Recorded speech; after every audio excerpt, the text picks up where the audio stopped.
Thursday, everybody. Good to see you. Halloween Eve. Just a beautiful day in Phoenix, Arizona. I don't know what the temperature is, but anytime after October 1st until April is a beautiful day in Arizona. If you haven't been here this time of year, I highly recommend it. And for everybody who has dog shit weather right now, that sucks. And I'm very sorry. And I hope things get better for you very, very quickly. Visor with a mullet is a wild guess there, Danielle. I saw a lot of people got blue, right? We went all blue today. Megan and John called blue hat. Well done. I don't know who won. Thank you, Heather. Welcome everybody over from TikTok. The most dramatic. I've decided. Twitch gets upset at me, so I've got this figured out. TikTok is the most dramatic talk. Twitch is the most cerebral but mean chat, by far the meanest, and then YouTube is the most white national, or white nationalist. How'd that work? How do we like those labels? That's about right, isn't it? I think that's pretty close. Oh, these new hats. This isn't a new hat, actually. I've had this hat for a while. I did buy some new hats.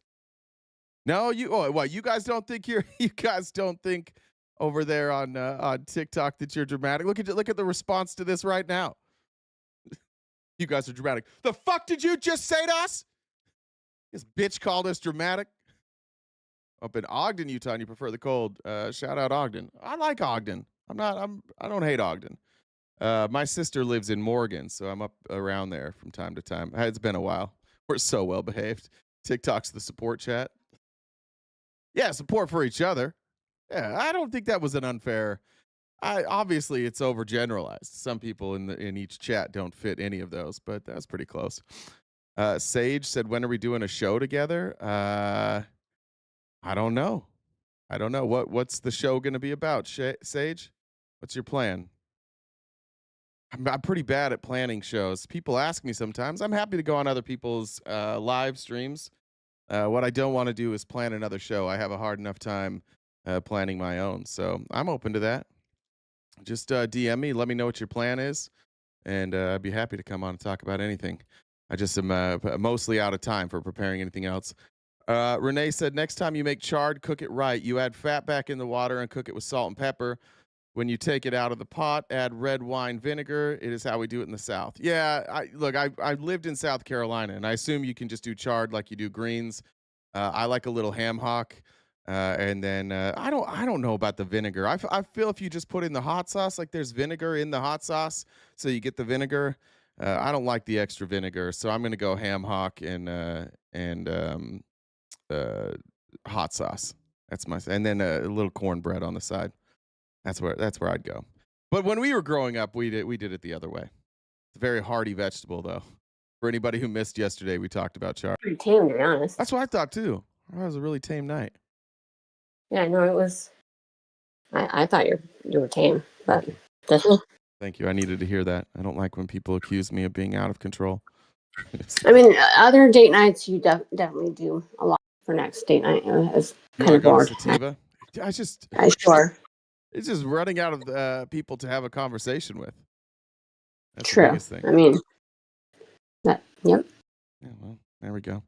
All right. I worked with Streamlabs even when we have internet, so hopefully I get an answer on that. I sent them a diagnostic report. Jen, I figured out how to get a diagnostic report, download it, and send it to them. And I didn't even have to call you for help. Gold stars. All right. While you're here, you want to make some announcements? Say let's do wax. I don't do well with concentrates. I get loopy. Like I start seeing things. Concentrates are a problem for me. Lagging for everybody. Great. Good. All right, go ahead, Jed. We do this show each day, Monday through Friday from 9:30 to 1 Pacific time. We have a gift goal in the top left-hand corner. So if you guys help us knock that out sooner rather than later, that's always appreciated. So Venmo, Cash App, PayPal, Super Chats, all of that go towards if you look at the Venmo username, that's the same as my Discord username. So if you send me a DM, I can bring up and have a conversation in real time.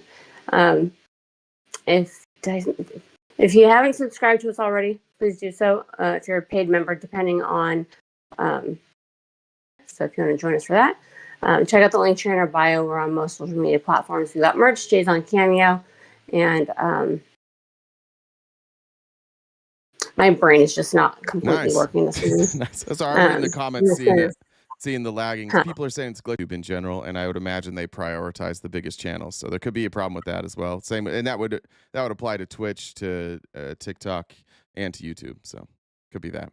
Yeah, I mean it is what it is. So yeah. Also, we have grow that. We're trying to get to 2,000 unique viewers. So if you guys could go over there and do that, that would help us out a lot. We'd appreciate it. So yeah, why can't toilet paper cross the road? Well, I guess if you throw it, it probably could. I appreciate all of you, all of the tech support there. I'm just telling you, it's not the internet. It's, if you look at you can look there real quick. My upload right now is 558. My download's 817 megabytes. Like, that's lightning fast. It's not that I really do think this may be just an issue with the different servers. There's nothing he can do, guys. So I mean, you guys can keep saying it, but it's not going to do anything. Yeah, it's gonna annoy the living fuck out of me, honestly, just because of ADHD. And it seems like once AWS got bogged down, that's when we started to seeing it on every live. It's been like the last week or so. I guess I could lower the stream quality. I don't think I can do that at this point though. Yeah, once we're live, I can't change that. I don't think. Let me look. Yeah. And I can downscale filter if you want to look at that. I don't know what the FPS type is or FPS value. I don't know what any of this stuff means, but I set it to the settings they told me to set it to. So if there's anybody who thinks they can fix this, let me know. Just DM me.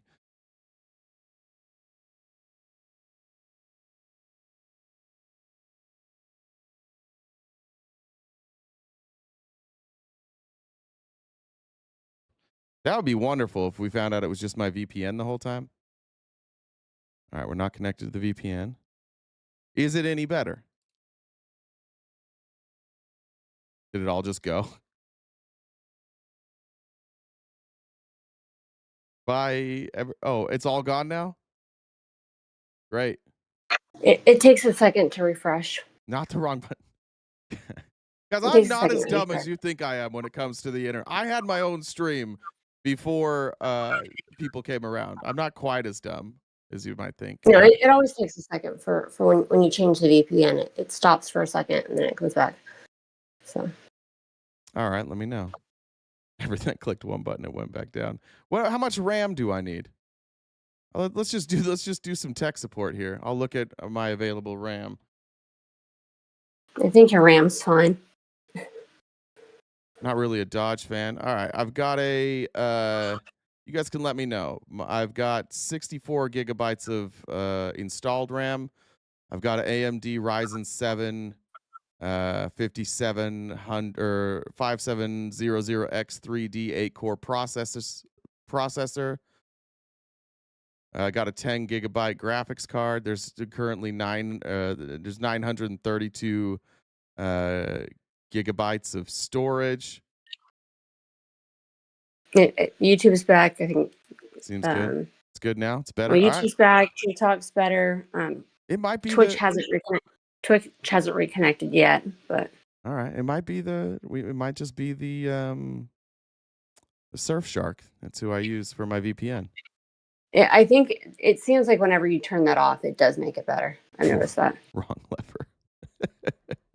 All right. Well, if any of you heard something in there that sounds like I need to upgrade on my computer, will you just DM me? And for now, we'll get going. Sounds like at least for YouTube and TikTok, it's better.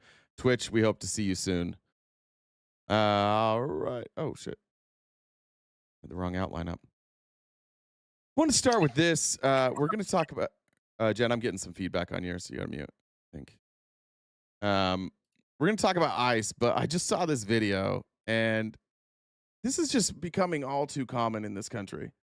The police are out of control. There's a reason people don't like the police, and here's an example.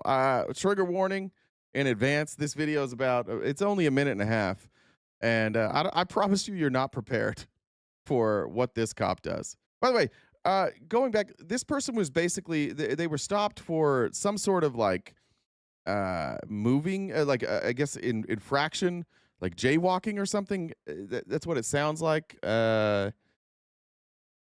It's hard to make out what the cop says, but you just tell me if this is an overreaction. No, all right. Yeah, what's your reason to stop me? You ain't even got no reason to stopping them, bro. Hey, yo, walk off, Chris. You hit the alley, so the dude that's filming is not the one that was stopped. It's another guy, and then he's just walked off now, and he took a left, and he's walking down an alley. Hey, Trey, walk off, bro. He beating. He ain't even got no reason to stop him. Hey, yo, what the fuck? You gonna hit him with the car? Yo, what the fuck, bro? Yo, hell no, yo. Hey, yo. Come back this way, yo.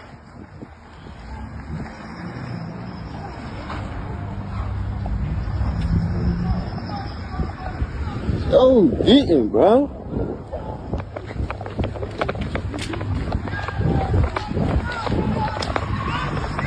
That's his dumb ass. Fucking dummy. But you're about to be, it's about to get all right, though. I think a lot of you are going to feel vindicated in just a second.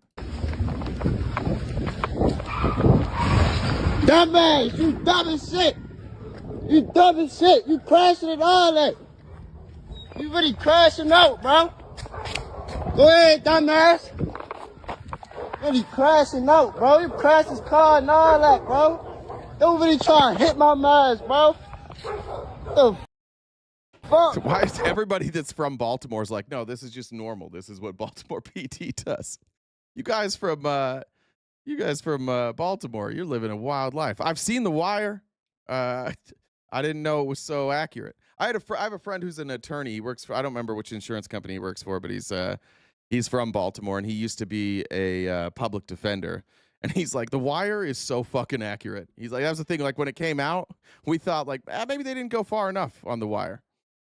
Guys, you can DM me on Twitter or on TikTok or Instagram. That's the best place to DM me. Thanks, Bob. I appreciate that. No, I don't think there's a DM option on YouTube. Or you can join the Discord, which is free. And you can always message me on Discord. Just ask any moderator here. Shoot them a DM, and they'll send you an invite to Discord. You can get there.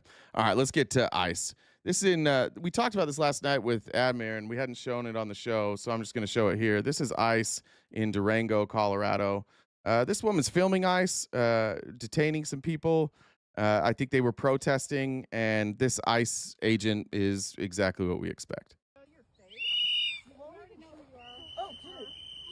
Take my phone. You cannot. Oh, that's illegal, sir. That's him. Hey! Hey! Hey! Hey! Stop that shit! Hey! You need to get off of her right now. Get off her. Get the off her. You stole her phone. Hey! The interesting thing about all of this is after all of this, nobody goes to detain her. Everybody knows what he just did was wrong. And now watch his ICE buddies like protect him instead of worry about her. Hey, someone call 911. Call 911. He's literally staring her down. His buddies have to come up and be like, you gotta stand back, man. Get back. Get back. Someone call the police. That is assault. That is kidnapping of her phone. What's your name? What's your name? That was illegal. What's your name? What's your name? Someone call 911. And then they're just out. What's your name? There's virtually no background checks on these guys. Like they've accidentally, or say they've accidentally hired like multiple people with violent criminal records. I mean, nobody's signing up to be an ICE agent right now. The only people who would sign up right now to be an ICE agent are people who like want to go out and do this type of shit.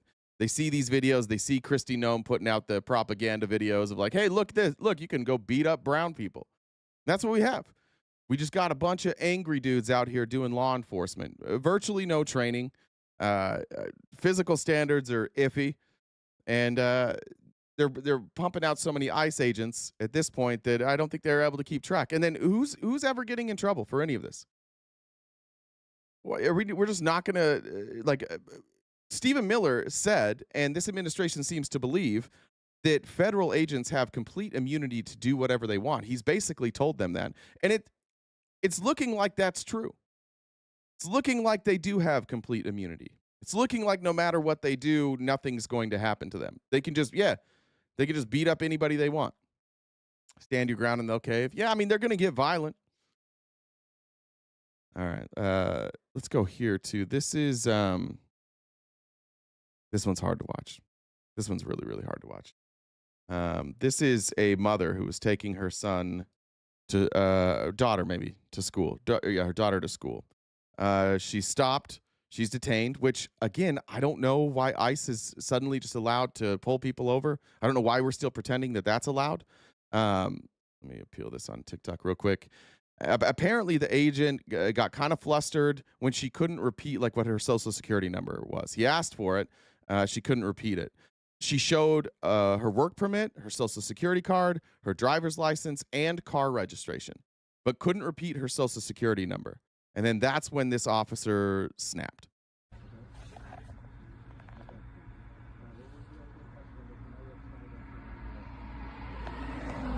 Mama! Ma! Ma! Ma! Ma! Ma! Ma!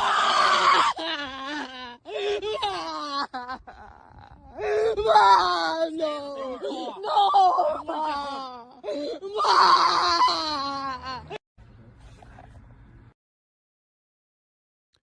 Not proud to be an American today. I'm proud yesterday, not proud the day before. And even more, like I'm legitimately like nervous to look at the chat right now.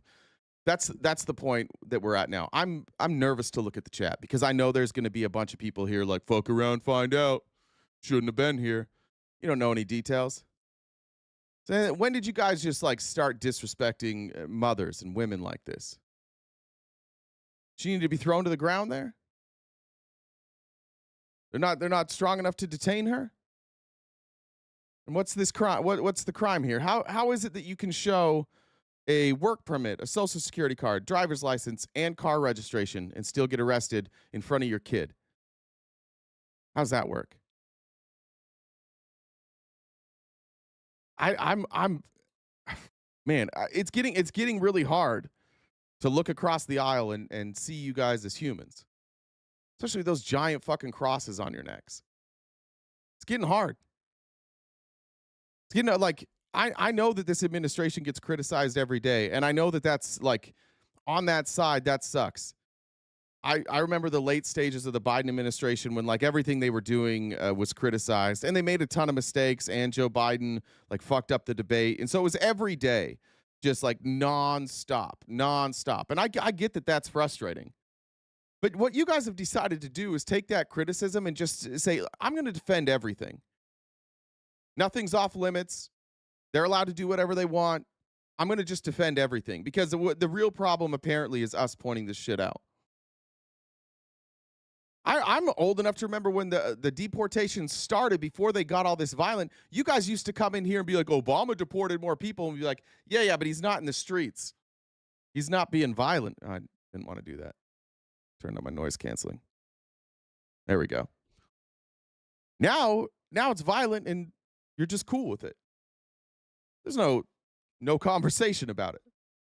It's just, yeah, this is what they do. This is America now. Every single day, you can go on Twitter and you can find ICE agents violently assaulting citizens of the United States. Every single day. And for what reason? Again, like, what are you getting out of this again? Just you voted for Trump? You won the election, so you're all in. You don't have to care about anything that happens. I saw Patrick here earlier. I'm gonna guess. Yeah, there we go. Like your party was perfect, dude. Just tell me about this, Patrick. Just tell me what your thoughts are on this video. I'm not a Democrat, by the way. I'm technically a Republican, and you've been here long enough, Patrick, that you know we criticize Democrats here too. I'm just asking you here. What's it going to take for people on the other side of the aisle to stand up to this administration and be like, no, we're not doing this anymore. I don't think that we need to do mass deportations. But if we're doing mass deportations and we're treating people humanely, like, we can stomach it. I can't stomach this. I just want to know your thoughts on this one, Patrick. That's it. What are your thoughts on this video? Let's just say that she was here illegally. What are your thoughts on this video? Watching when she goes, like, why did he attack right here? Let me go back. What is the provocation here? Mom! He steps towards her. She put her hands up like this, and he tackled her. Why? Why not, if you're going to arrest her, why not turn around and put your hands behind your back? Why not a second officer? You're not going to answer this one, Patrick? Trump didn't say he was going to go to this length to deport them. Yeah, so do you think that your side's going to start standing up against this? I'd love to hear that. I don't think Trump said he was going to do this. I actually agree with Patrick. We all thought that he could do this because we'd seen Tom Homan. We knew Stephen Miller. We knew, like, cruelty was part of their playbook. But Trump was either careful or lying when he campaigned. He didn't say he was going to do this. I agree with Patrick on that one.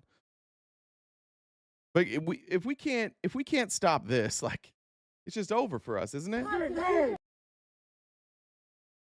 We're just an authoritarian state now at this point. All right. Well, I appreciate that, Patrick. Thank you. This the one? Yeah. J.B. Pritzker now, who's obviously at war with the Trump administration every single day, I think is asking for a favor or pleading for ICE to do the right thing. And I don't think this is too much to ask for. Witnesses say the agents swept in, donning automatic weapons, pushed elderly people to the ground, and blasted the area with tear gas. They ended up detaining 3 people.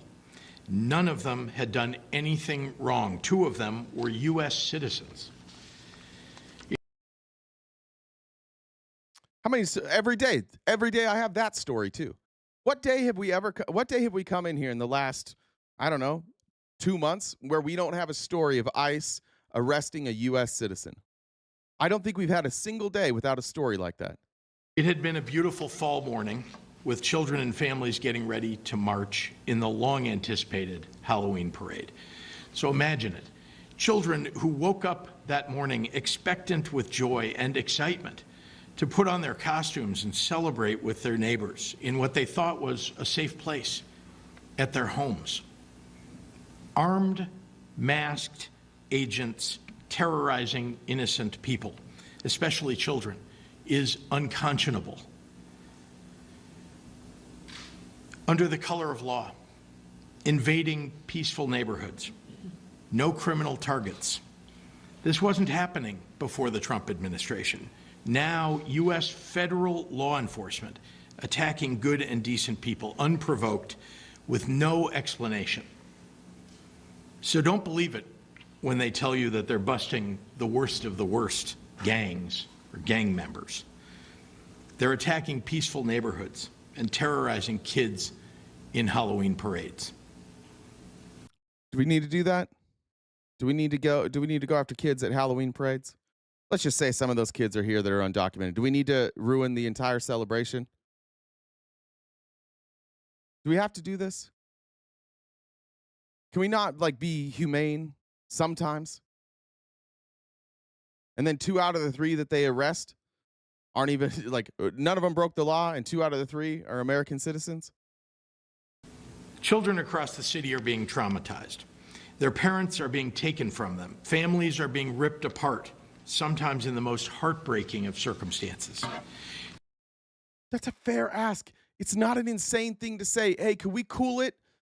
Can we not show up when there's a bunch of kids? Like, I've got a 5-year-old.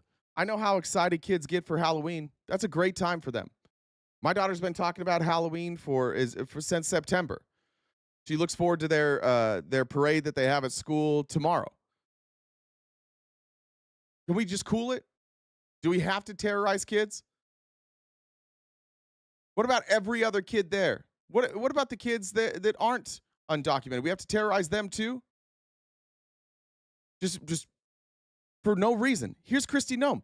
Somebody just asked Kristi Noem, hey, Do you think it would be a good idea to maybe not go to these Halloween celebrations, fuck them all up, and arrest people? Of course not. Kristi Noem is not human. She's subhuman. She's disgusting. She's evil. If you guys are tired of being called evil, like, maybe don't align yourself with these people. And if you do align with these people, like, you just are evil. There's no way around that. You can't do this much damage to children and to families and then be like, we're the good guys. You don't have to do this. They don't have to do this. They're not even successful. They broke up that party for what? They got one person here who allegedly is undocumented. We'll see. I don't know what their status is. That was worth it. It was worth ruining everybody's celebration. It was worth traumatizing all those kids to get somebody who's here illegally, which is such a terrible crime. Here's Kristi Noem. Yes. Governor Pritzker has asked for Operation Midway Blitz to be on pause for the holiday weekend. Are you willing to do that? And if you're not, why not? No, we're absolutely not willing to put on pause any work that we will do to keep communities safe. The fact that Governor Pritzker... Danielle, I feel like you're making my point. Michael made a great point. Look what Trump did in his first term and how he treated immigrants. How can I say Trump didn't say he would do this? Because he didn't say he would do this. Right? Like, I think we're saying the same. I'm not saying that I'm surprised that he's doing it. I'm not saying that there are a lot of people who were like, this is what he's going to do, even though he's not saying it. But we were all saying he's not telling you what he's going to do. He's going to be worse. We were pointing to those examples because when he was campaigning, he was like, we're going to just go after the violent criminals. And we're all like, no. Like, we don't trust him on that. So I think everybody's right here. He didn't say he was going to do that. But if you thought he was going to do that, you have plenty of evidence to feel like he was going to do that. He did? Well, maybe I'm wrong then. Just find the quote for me. I'm not sure what you're talking about then, Danielle. I'm not sure. I could be wrong. is asking for that is shameful. And I think unfortunate that he doesn't recognize how important the work is that we do to make sure we're bringing criminals. It's shameful. It's shameful that the governor would ask you to take a day off to let children celebrate Halloween. It's shameful. And it means he doesn't appreciate law enforcement. Okay. To justice and getting them off. Danielle, I don't know what you're doing. I don't know, Danielle. I don't know what to say here. What did I think he meant by mass deportations? Mass deportations. I didn't think they were going to arrest citizens. I thought there was a chance, but he didn't say I'm going to go in and arrest citizens. He didn't say I'm going to go to children's parades and arrest citizens. As we have to be honest here. Like, I know we're upset, but like, and I know this stuff weighs on us, and I'm trying to be measured with how I say this, but I do think that the amount of bad things we have to see every day is bringing us down as people too. And I think sometimes, like, my job is really difficult if I'm not accurate with my words. I don't know why. I don't know, like, how we're here right now. Like, I said he didn't say those words. Then you say he did. I'm like, okay, when? What do you think mass deportation? Like, we're all saying the same thing. I don't understand why every fucking day it's like this litmus test and this purity test. And I don't even understand the purity test. I'm speaking accurately here. We've got to be able to do that. I'm sitting here, I watch other people in chat, like, every day we are outraged at the wrong things. Every day we want everybody to feel exactly how we do, but that's not gonna work if we can't just speak accurately about what words mean. I don't think he said it. If he said it, I'll say I'm wrong. Just show me the quote. But if I'm asking you for a quote and you're saying, what do you think he meant by this? That's the point. You might think he meant that. I might think he meant that. Other people might think he didn't. So that's all I'm saying. Like, even if you're somebody like Patrick was saying, Patrick's like, I don't agree with this. This isn't what he said he was going to do. Obviously, Patrick heard something different. And if we had a quote to show Patrick and say, look, here's what he said he was going to do. He was going to arrest American citizens. He was going to go into children's parades and he was going to arrest people. Then we would show Patrick and me that and be like, see, he did say this. you should have known. You should have known better. But I think a lot of us have like our guesses or our predictions confirmed, and then we want everybody else to just accept that because we predicted it, that like they had to see it coming or that Trump said this. I just think this is weird. Danielle, I know you said he didn't say those exact words. That's what I said. This is why I don't get why we're arguing right now. I said, I don't think he said those words, but I understand why people thought he was going to do this. That's the only argument here. There were a lot of people that check in and out. Danielle, you're one of the most involved people politically that I know, probably as much or more than I am. So like your knowledge and your the amount of information that you've taken in, the amount of stuff you've seen is much higher than most people. Like most people, including this chat, Danielle, haven't read near as much as you've read. That's all I'm trying to say. Like, we find a way to argue about fucking everything around here. And it is getting difficult. And I don't blame anybody. Like, everybody here feels helpless. Everybody feels like this country is falling apart and there's not a goddamn thing we can do about it. And that's probably because there's not really a goddamn thing we can do about it except for keep talking about it. And the reality is that we need Republicans to like join us on some of this stuff. And that's why I'm really careful. Because if we show a video like this and you have a Republican or a Republican adjacent person that's like, yeah, that's bad, I disagree with that. And then the next thing we do is beat them over the head with it like, why didn't you know this? We tried to tell you. What the fuck's your problem? You can't be part of us. We don't accept you. You can't, we don't agree with you. Yeah, you agree on this thing, but what about the next thing? What do you think that does to somebody who finally like finds some common ground and then we beat them over the head with it because we don't have common ground on everything? This is just a matter of like I don't know what everybody's goal is. I have a show and I want to report I want to report the news. I want to cover politics. I hope that there comes a point where covering politics doesn't include the federal government beating up American citizens every day and genocides all around the world. I hope that someday like we're covering politics. But like right now, my goal is to try and use whatever platform I have and whatever reach I have to get people to criticize this government. And they don't give a fuck what I have to say. And they don't give a fuck what any of you have to say. So we're in a situation right now where we have to align with people on the right. We don't have a choice. We've got to get them to see at least part of what we're seeing and put some pressure on their elected leaders. Because if they don't do it, their elected leaders won't do anything. The only shot they have is to have their elected leaders be more afraid of them than their elected leaders are of Donald Trump. And if you put somebody in a position where they're on your side and then immediately we have to test them and test their virtues and bring up old shit all the time, like I just think it's counterproductive. And it's hard in this chat. Like it's hard to see this every day. If we're being frank, like it's hard. Like we're live last night with Admir and with Amanda, and like they have to be so careful what they say. Is there no recognition that those are two people that were far on the right and they're sitting in a room with us? Is there no recognition that maybe these are open-minded people who don't understand everything that you understand? Is it like there's no recognition that's like that open-minded people have bad positions all the time, but if they're open-minded and they do research, like they can change their mind? And it's hard for me as somebody like you guys only know this version of me. You didn't know the other version of me. You wouldn't have let me in. You wouldn't be watching my show. Some of you wouldn't be my moderators. You wouldn't sit in our Discord together.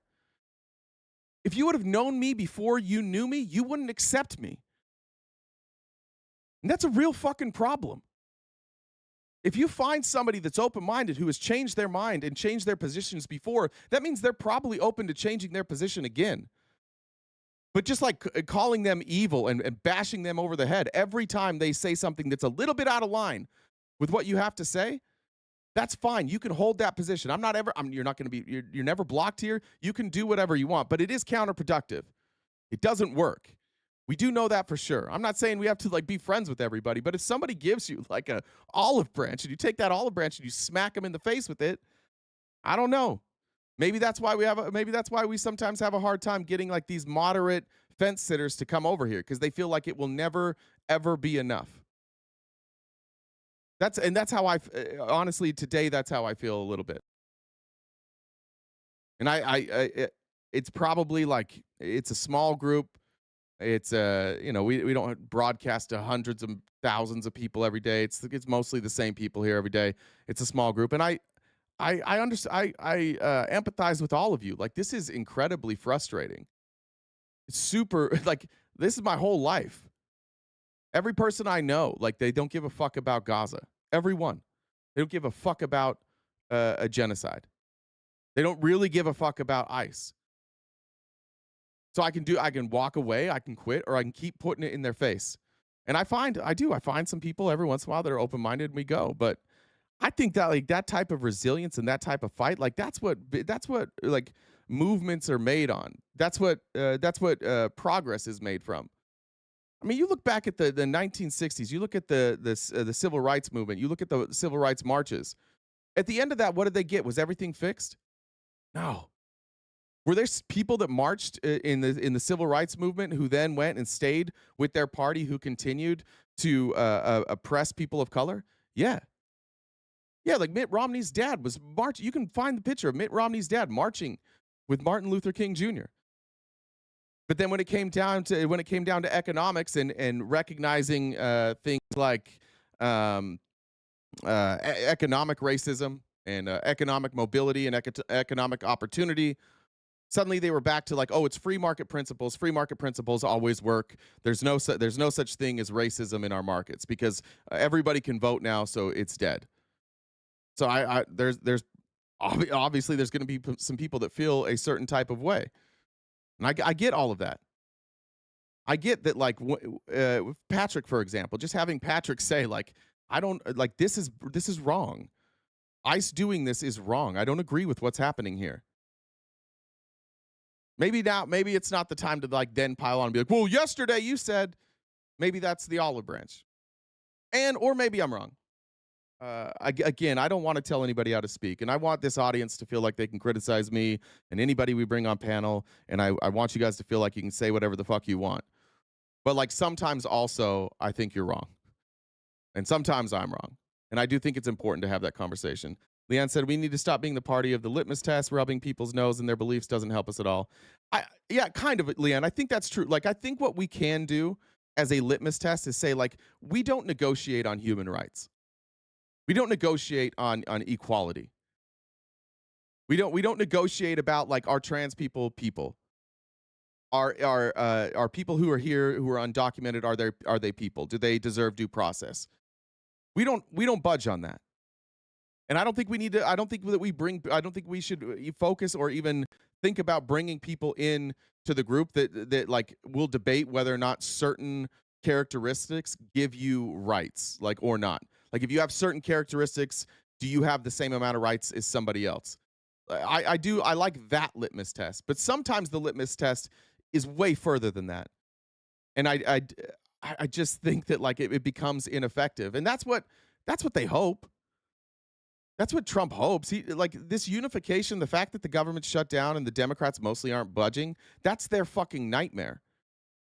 I think they all thought by this point that all the moderates in the Democrat Party would, like, vote to open the government, and they're not. Fetterman is, because he's just a Republican, and there's a handful. But this is their nightmare. Their nightmare is solidarity.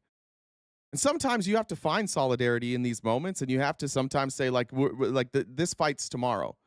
We might have a different fight tomorrow. You and I might have an argument tomorrow about something else. But right now, like, we have to stand in solidarity. And right now, what we're facing in this country, outside of all the other shit that we covered yesterday, that's happening in Sudan and all the stuff that's happening in Gaza and Ukraine, like, in this country, we're facing an existential crisis where if we don't get these subsidies restored, people are going to die, people are going to lose health insurance, and a lot of people are going to go bankrupt.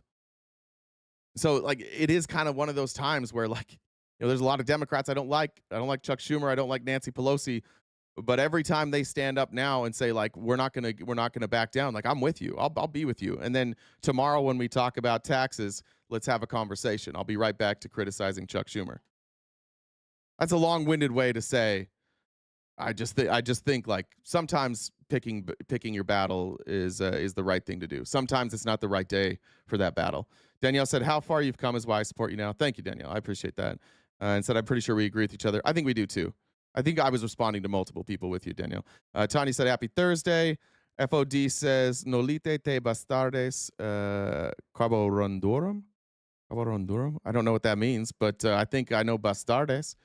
And Danielle said, Trump did say we do that. Okay, I read that one. I think there was some. Ainsley said, towards a rainbow hat, please. Ooh, good idea. Good idea. Is it acceptable if it's like a rainbow hat, like a 49ers hat or something? Because then I feel like I can have a cool rainbow hat and also piss off Cam. Can we do both? We can do that, right? All right. Thank you guys, though. Thanks for letting me rant on that. And as always, if you feel, if you disagree with me, especially if you're a member of our community hanging out in the Discord, feel free to DM me. We can talk about all this stuff. And that'd be, I would look forward to that conversation. Ryan said, keep up the hard work, Jen and Jay, one person at a time. Thank you very much. And Ashley said, what is the life cycle of a male bee? Honey, nut, Cheerio. I like that. And then Ashley said, send a joke before you played that sad video. I can't believe we're here. I talk to a mother in Gaza daily, and it feels unreal that this level of cruelty is happening, and it feels hopeless. How can anyone defend this? I'm sick. Yeah. I do think there's two ways sometimes with MAGA. Sometimes saying, how can you defend this? And you play to their morality. Sometimes that works. But for a lot of them, they have to see it. A lot of them refuse to look at any of this stuff. And so if you can find an opportunity to show them the videos, I think that works. All right, let's go to, we did that. All right, let's do this. Last of the headlines. There is nothing that this administration says or does that should be taken at face value. I think even, what were we talking about last night? We were talking about the ballroom last night. And even this thing, that we've allowed to, you watch CNN on their debates, they're like, oh, this ballroom is going to be privately funded. Well, do we know that? We've just been told that, right? Do we know that it's going to cost $300 million? No, we should dig into that. And every time we dig in, it turns out there's something missing. I think we're going to find out that all the money that poured into Alligator Alcatraz, because that didn't make any sense either, I think we're going to find out that they are just distributing money, that they're shaking down companies and distributing money. And I would say that there's a good chance that this has a lot to do with the Epstein files. I'm starting to believe that the reason that Trump is so hesitant to release the Epstein stuff is, one, because his name's going to be in it a lot, but two, because it's leverage for him. You go look in the connections between Jeffrey Epstein and Harvard. And Harvard seemed to be very aware of what Jeffrey Epstein was doing, and they still brought him around. Who's the first school that Trump went after? Harvard. All these prestigious universities have prestigious backers, billionaires, people who are in those files. Trump has an incredible amount of leverage with those files. Now, this is just a guess. This is a theory. But if you guys, if we're saying that Trump's not in them, if you're MAGA and you're saying Trump's not in those files, then I don't know what other reason he would hide them for. Then you're gonna have to come up with a better reason. And I think that probably the most likely reason, if Trump's not implicated in those files, is that he wants to use it for leverage. And if he tells all the people around him, hey, I'm using this for leverage, they're not going to care. They'll keep repeating the lie because they're like, oh, this is good for America. But we can't trust them. And here's another example from the Boston Globe of why we cannot trust our government. The Sinaloa cartel is one of the world's most violent drug organizations. The DEA said that they just took down hundreds of its high-ranking members in raids across New England. These are high-level arrests, not low-level retail distribution. The only problem? The Globe Spotlight team found that just isn't true. In President Trump's second term, he vowed to crack down on Latin American drug cartels. This is a national security problem. And in late August, that mission landed with a bang in the small city of Franklin, New Hampshire. This is where there was an RV parked in this driveway. In order to arrest the folks, they threw a flash grenade into that RV, which rattled all these surrounding houses. Federal authorities claim they'd arrested 171 members of the Sinaloa cartel in New England and hundreds more across the U.S. More than 24 were in Franklin. But after sifting through 1,600 pages of court records, talking to more than 75 state, local, and federal law enforcement agencies, and knocking on dozens of doors, the Globe Spotlight team found... It's the same team, by the way, that uncovered the cover-up of sexual abuse by the Catholic Church. Just, they're credible. the DEA had misrepresented the people it arrested. The so-called cartel members were mostly low-level drug dealers, drug users, shoplifters, and people at a homeless encampment. This is the entrance to the homeless encampment. We'll keep their privacy. 5 cartel experts told the Globe that the cartels don't typically dispatch high-ranking operatives to places as far as New Hampshire. Law enforcement leaders we spoke to, including the police chief in Lawrence, which the DEA described as a hub of Sinaloa activity, were baffled by the government's claims. 3 officials familiar with the operation... Didn't this look like? This is where the cartel is. I just thought that was funny to add that picture. Oh, it's terrifying.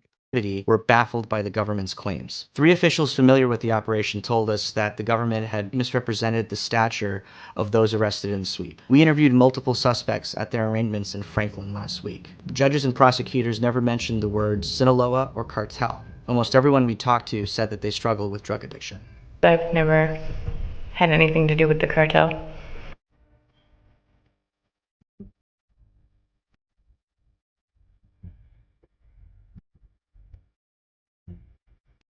Just if you can't see that, I'll read that. Actually, I forgot some of you. DEA officials said last week that they were unable to comment on the Globe's findings because of the government shutdown. Instead, they flagged 8 federal investigations they said were part of the Sinaloa crackdown, but Globe reporters did not find evidence of high-level cartel membership in those cases. They just, every time they make an arrest, they just claim that they're like cracking down on these cartels. You can never trust them, ever. They lie about fucking everything. It's crazy. These were just drug users mostly and low-level drug dealers. None of them, zero connections. But when they announced it, and they continued to say that this was high-level Sinaloa cartel members.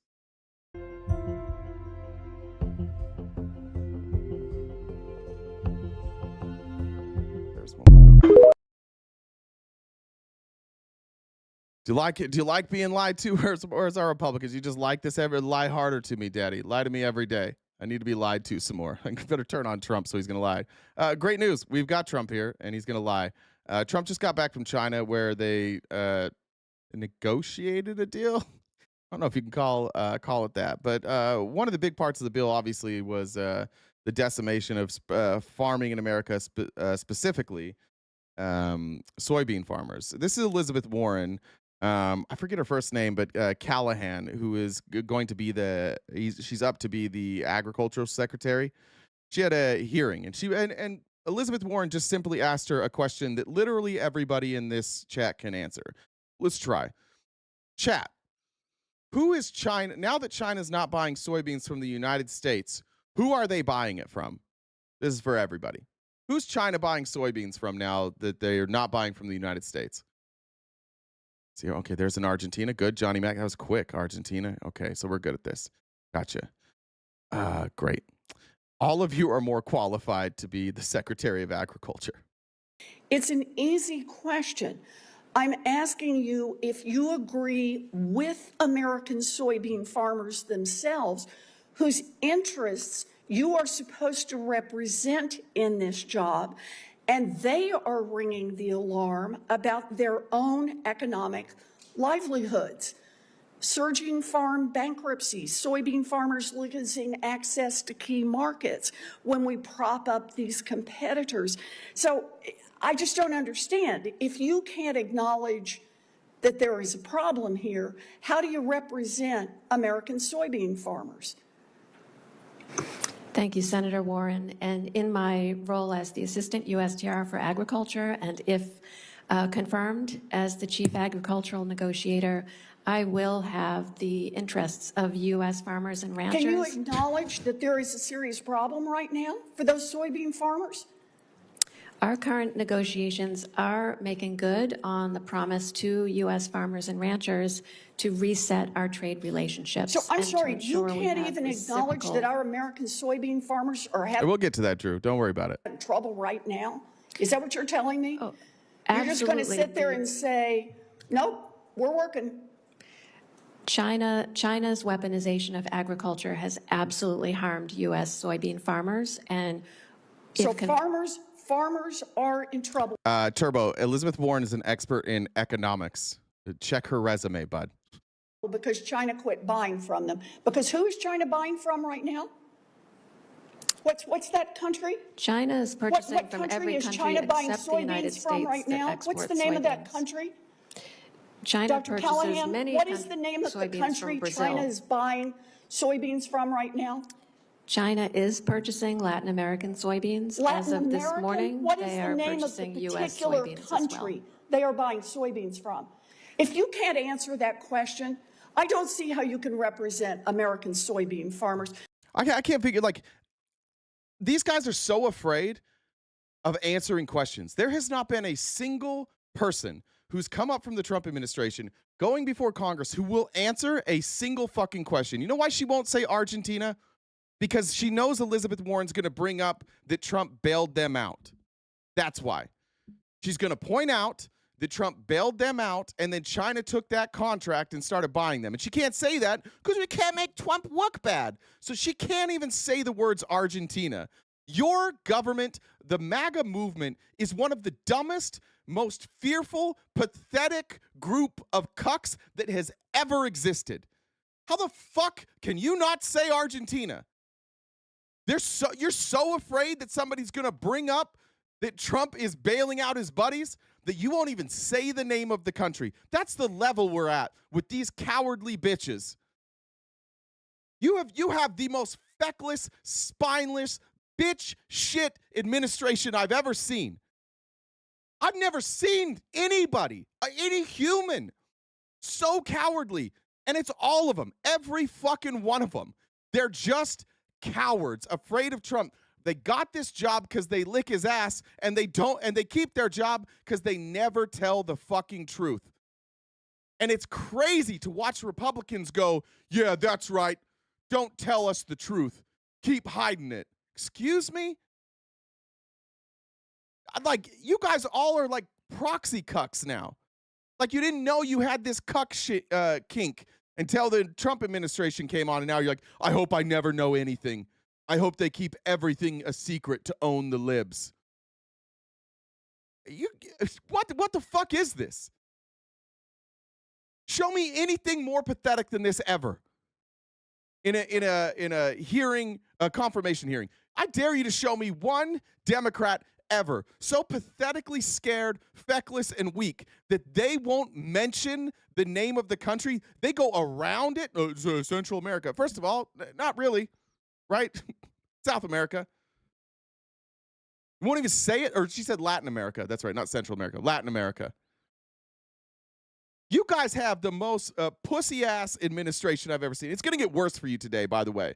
The theme of today is this administration is full of pussy-ass bitches. And if you're here cheerleading on the pussy-ass bitches, cool. Cool. You guys are Cleveland Browns fans. I know I take shots at Cleveland Browns all the time, but that's you. Actually, now it's going to get better. This is finally going to be our year. We drafted another quarterback. Dylan Gabriel's going to be our savior. And if not, we've got a backup savior, Shador Sanders. It's going to work this time. It's honestly pathetic. You can't say the word Argentina. Because then Trump will get mad. Trump will get mad that we admitted that Argentina selling the soybeans.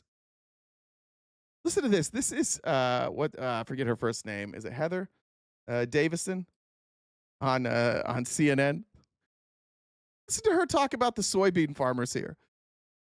Trump sycophants worship him so openly and so absolutely that they can never figure out that other people don't worship Donald Trump. The people in the administration and that are members of this party, they legitimately worship him. I don't mean that like figuratively. He is above all. He's above God. Like Jesus has a rule, Trump has a rule. You're like, yeah, I'm gonna go with Trump's though. I like Trump's ideas better than Jesus. Like, he is your God. And so when you see shit like this on CNN, like, this is why we fought together. We had some infighting today, but like, this is why people on our side right now seem a little bit agitated and seem like a little bit angry. And seem like we're kind of angry at you. Because we're all staring reality in the face. And the reality is, like, this is pathetic for a movie. This is pathetic for the Hunger Games. This type of sycophancy it's far more pathetic than North Korea. It's far more pathetic than the Nazis. Because at the very least, you had functional leaders there. Like, this guy leading is an absolute dipshit. We're going to get to his trade deal here in a minute, but like, he got absolutely fucked in that trade deal. And in the process, he fucked our country while China grew. China ran circles around this dude and spanked him. And he went to China, and he's so afraid of Xi because he's a pussy that he was like, oh, you're so wonderful, Xi. Like, he'll yell at Zelensky, he'll yell at all of our allies, but put him in front of Putin and Xi, and he's like, I'm so grateful to be here. You're such a great and powerful and strong leader. Thank you so much. Whatever deal you want me to make, I will make it with you. They just knocked him around. But you guys, you're still convinced because you think he can do no wrong and you think he's Jesus fucking Christ that everybody else should hear. This is insane. Because the trade war he knows cannot continue like this forever. Well, no, I mean, to say that he's over there stopping it is acting like this wasn't something that he, we started, the terrorists. I mean, that's what he ran on. Lord Noro, I'm giving you the solution. Be human. Use brains. Stop listening to Trump. He's lying. He lies about everything. The solution is you guys. You guys got to fucking do something. You guys got to wake the fuck up. You guys need to look at 10 months of this presidency of Trump getting his absolute shit pushed in by everybody he's negotiated with. And you got to go, you know what? Maybe we shouldn't have a feckless Republican Party who says, we're just going to tap out and go on vacation for 3 months and let Trump do whatever he wants, and that'll probably work. That's the solution. What other solution could I possibly give? Your whole party has abandoned government and just said, here you go, daddy, do whatever you want. And I have no ability to stop that. You guys do, though. You can primary these people. You can speak out against them. Trump's a coward. He'll back down. If enough of you speak out, they'll back down. But all of you are too afraid to speak up against Donald Trump because you know, just like we know, that you'll lose all your friends because all your friends are in the cult the same way. So I'm sorry, don't look for us for solutions. We gave you Kamala Harris. Imperfect, flawed, just like every other candidate, but it was something. It was something we could have understood, something we could comprehend. It was somebody that we could criticize. It was somebody that we could push back against. If Kamala Harris was president, do you know who she would have got the most heat from? If she continued as usual, it would have been us. We would have been all over her ass if she didn't act in Gaza. It would have been us. That's where the heat would have come from. Now, you guys might have given her heat for whatever, for being a woman and having the audacity to speak in front of a microphone. But it would have come from us. Where are you guys? Name one time in all the time Trump has been in your party. Name one time your party stood up against Trump. Name one time they disagreed with him. I can think of one. It was January 6th when everybody in that building came out and was like, this was wrong. Trump should be condemned, and we would impeach him if he wasn't already leaving. So we're not going to impeach him and remove him because he's already leaving office. But if he was still the president, he would be impeached, and we'd be with that. Lindsey Graham, Kevin, whatever. Kevin. Let's call him Kevin O'Leary because I can't remember his last name. Yeah, they all came out and they talked so tough, like, this was wrong. A week later, they're like, actually, it was a staged insurrection that the FBI caused, and it was Antifa. Actually, Donald Trump did everything right. Nancy Pelosi brought in Antifa and called off the National Guard. It took you guys a week to abandon reality and suck this guy's dick. 1 week. That's all it took. So please don't ask us for solutions. You don't care about our solutions. And the solution is stop listening to this fucking idiot. But also stop. Kristen Davison is her name. But also don't sound like Kristen Davison right now. This wasn't something that We're still going to call him Kevin. It's Kevin McCarthy, but I'm still going to call him Kevin O'Leary. I'm going to stick with that. We started, the terrorists. I mean, that's what he ran on, to bring back manufacturing, to put American workers first. Now, I don't think anyone at this table or anyone else could say, oh, I know exactly how to do that without any, tariff or cost rising or anything like that. It's a long process. looking at that table of everyone who's sitting there. Okay, but if I ran on everybody shitting on their lawn to make their lawns grow faster with less water, and then like 6 months later, everybody's lawns were dead and the neighborhood was covered in shit, I wouldn't go, well, trust the process, guys. It's really working. Yeah, he ran on this. Yeah, he ran on it. It's not working. It's a catastrophic failure. Trust the process, guys. He ran on this, and if you voted for him, you should just get in line to bow down before Trump. If he ran on it and you voted for it, you can't criticize it. And it seems like that's actually how you guys live your lives. Like, you actually can't criticize this shit. Tariffs are stupid. Tariffs are useful if you want to protect certain industries. We got killed. What industry did we protect? Quick, Republicans in the chat. What industry in the United States was protected by tariffs? I can think of one. Anybody? Chips. I think chips is all we can really point to. And then Trump lost on that too. He eventually just had to cave because NVIDIA's like, dude, we need to be able to sell these chips. We got to be able to sell these chips everywhere. And Trump's like, hold on, I'll let me get some bribes out of this first. Qatar, you wanted, or UAE, you wanted some of these chips? Yeah. Can we get some of those? Yeah. That'll just be $2 billion, please. Don't write a check to me because that's too obvious. Just write it to my company. $2 billion, please. It's in the account. Hey, Donnie, can you tell me, did that hit the account? Did that $2 billion hit the account? It did, Dad. Okay. Congratulations, you have your chips. Qataris, you need some weapons to continue your genocide in Sudan? All right. Well, maybe $2 billion? Donnie, did it hit the account? It's in? All right. Weapons are on the way. The car industry? I don't think the car industry's been saved. The car industry's dying, Drew. They can't sell trucks. Ford and GM are sitting on I think last I saw was like 4 years worth basically of trucks. Nothing's selling. The car industry wasn't saved. It's bad. We've got real problems in the car industry. Elon's company is fucked. They lost all their subsidies. Softwood lumber was protected. Well, he's saying that, but why did the cost of, if softwood lumber was protected, right, then why did the cost of housing go up? The point of tariffs is to protect people from underselling you. So why did the cost go up? Let me know. I can't think of anyone else who would rather be sitting there than Trump, Secretary Rubio, Secretary Bessent. I mean, that's a really smart table. And that's a dumbass table. You got Scott Bessent, who's smart, Rubio, who's kind of smart, and Trump, who's a dipshit.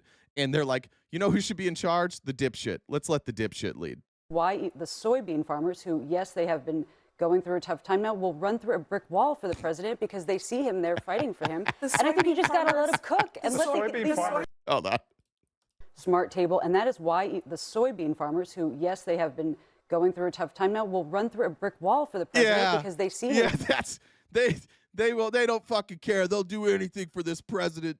They'll run through a brick wall for him. Why? And they're fighting for him. And I think you just got to let him cook. And the soybean farmers were screwed by Trump's trade war. That's the reason why they're... You got to let him cook. Hey, he's cooking up deals for everybody else. That's a real Republican strategist on CNN. And the real defense from Republicans now is just trust him.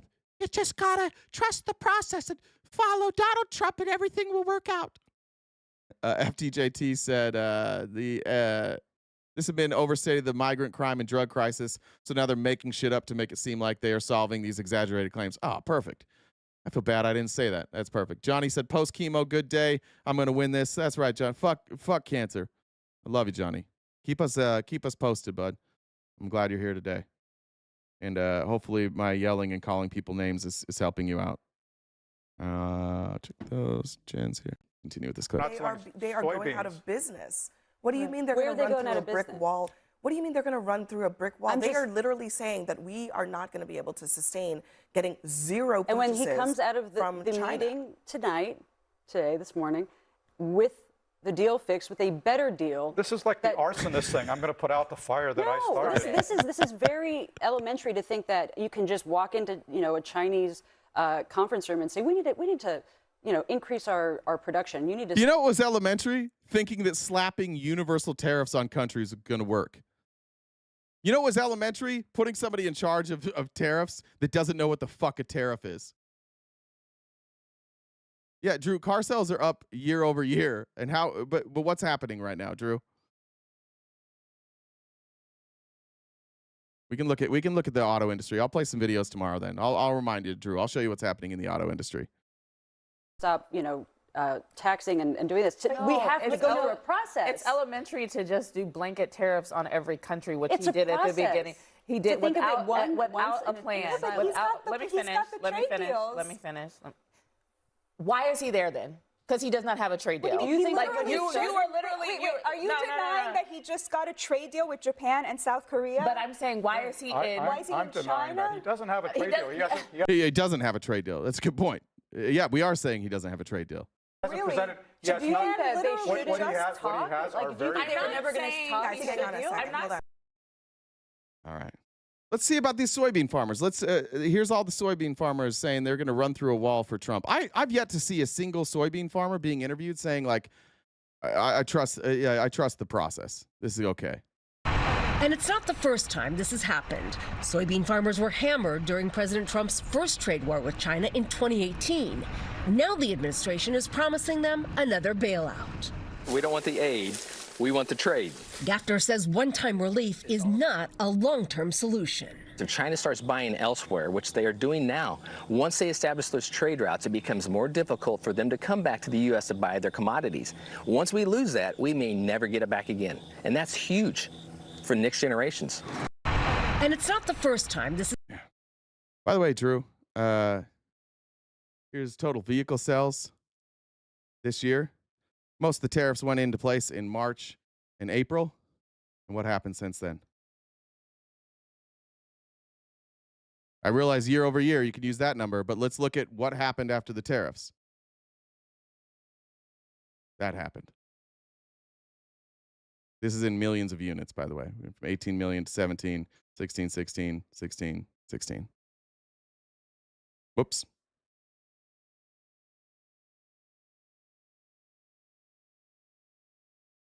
But more importantly, Drew, you should look at the trucks. You should look at Ford and GM and their inability to sell trucks right now, especially like expensive trucks. Like the Maverick, they're able to kind of move. They still have too much inventory, but like F-150s, F-250s, they can't move those at all. I just closed out my outline. Hold on one second.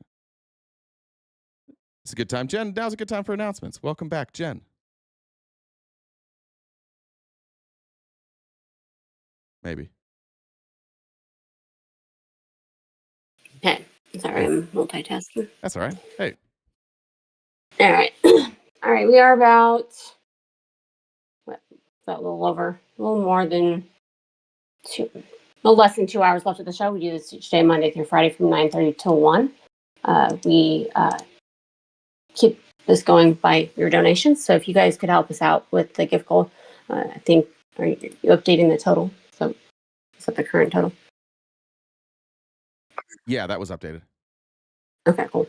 So we need to, by 1 Pacific time, if you guys help us out, knock out the rest of that balance. And how you do that is Venmo, Cash App, PayPal, Super Chats, all go towards wrapping up the rest of that number. So if you guys could do that, that would be fantastic. If you haven't subscribed to us already, please do so. You can join us for members only events. So it's a paid membership. So I know on YouTube we have, you can subscribe for nothing, for no cost, which we want you to do that as well. But to join the member only events, you have to be a paid member. If you guys disagree with RTP, I see there's a handful on YouTube. You guys can come up and talk to them. How you do that is you DM me on Discord. My Discord username is the same as the Venmo, so it's Jen with 2 N's, W with 2 B's, the number 1. And I can bring you up and have that conversation. Hey, check out the link tree in the bio. What's 2547? Oh, 25th Amendment, probably. Is that what that is? Possibly. Oh, yeah, that would make sense. Yeah. Okay. That would make sense. It took me for a second. Yeah, 25. 25th Amendment for Yeah. number 47. That would make sense. That was dumb question. Sorry. Yeah. Check out the link tree in the bio. We're on most social media platforms. We've got merch. Jay's on Cameo, and we upload these episodes to Spotify. So there's all that.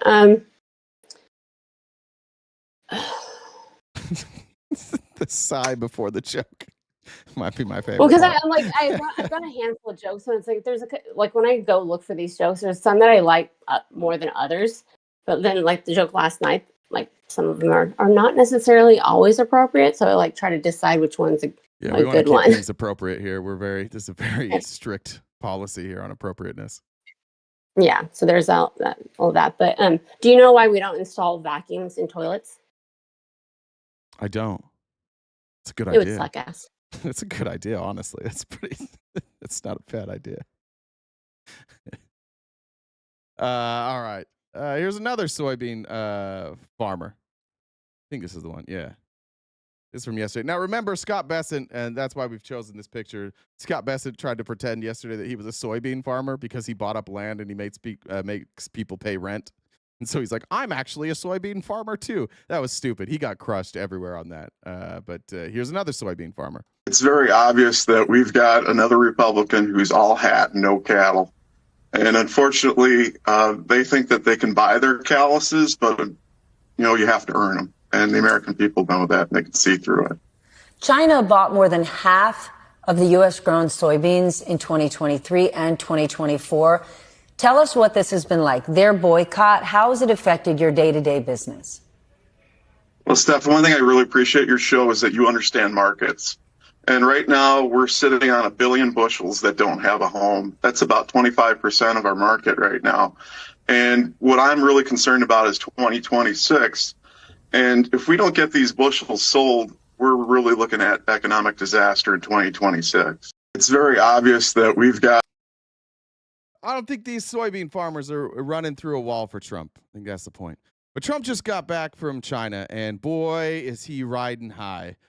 He's so happy that he proves once again that he can't count. I guess he can't count. I think this is Benny. I don't know if Benny Johnson's asking him this question. This was Benny Johnson that posted it because Benny Johnson is like the ultimate cuck for this guy. Here's Trump is riding high here. But overall, I guess on the scale of from 0 to 10, with 10 being the best, I would say the meeting was a 12. I think it was a 12. I think as a real human being, that's really our president. That is so stupid. Very importantly, just the whole relationship is very, very important. I think it was really good. Well, especially coming on the heels of the successful trip. We're in Malaysia. You signed a peace deal for Cambodia and Thailand. Critical mineral deals with all our allies. So many successful meetings. And so many meetings great for our country with literally hundreds of billions, trillions of dollars have come into our country over the last 4 days. No, what? Who? Where did we get hundreds of billions and trillions of dollars? How? When? Did we miss that? Was there breaking news? What is he talking about? Guys, your president's a crazy person. He's lost his fucking mind. He just says shit that never happened. And why doesn't your side of the media push back and go, hold on, what did you mean when you said hundreds of billions and trillions of dollars? What are you talking about, you goddamn lunatic? Where is your media? Where are the serious journalists on the right? Can you take the dick out for like 2 seconds and ask him a follow-up question? What are we talking about here? When? Who gave us hundreds of billions of dollars or trillions of dollars in the last 4 days? Do we have any MAGA here? Do any of you know what the fuck he's talking about? Where are they? Please. I've never wanted to be wrong so bad in my life. I want to know something. There's got to be some deal. It's like hypothetical money like he does with like the concessions. There's got to be something. What I heard him say Toyota, but like, what's the Toyota deal? Let's look up Toyota in the news. I guess we can. Toyota denied. No.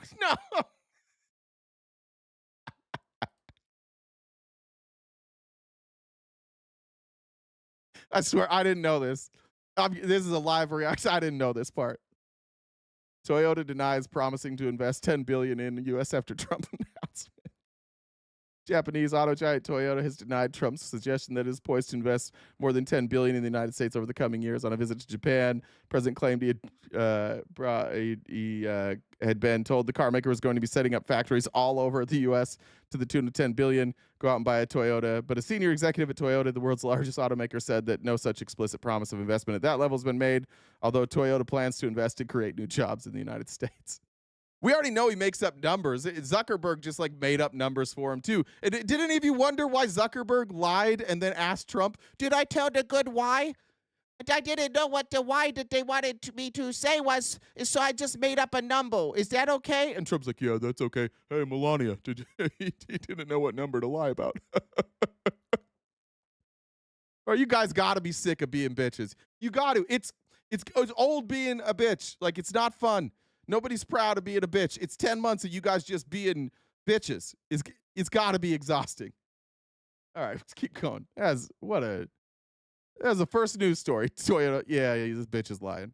Represented by this meeting, but trillions of dollars, where Toyota is going to build plants, $10 billion worth of plants, and I could go over so many different companies. Yeah, give us one more. Because the only one you named said that didn't happen. Just one.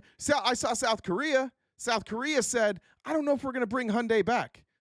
Like, we're not going to bring our guys back to the United States while you're still doing ICE raids. There's no way. So the ICE raids drove Hyundai out. It lost jobs. Jobs that were already promised. Thanks the Biden administration, right? Thanks the previous administration. Thanks to a Congress who used to pass bills and not just sit around and waiting for Trump to tell them what to do. Remember when we had like a semi-functional government before this dipshit took over? And now Hyundai's like, I'm out. We're not coming back. What the fuck? Like, you showed up and arrested all of our people and they were there legally. No, we're not. No. So he lost that. Toyota's saying no. If I'm Toyota, I'm probably going to be careful building these plants. I'm looking at the stability of the United States economy. I'm going, I don't know if a lot of people are going to be buying cars soon. They're pouring money into the United States. But overall, I guess. Miss Slavely. Shut up, MAGA, Amanda. If you say howdy, you're MAGA. That's the rules. Oh, my God.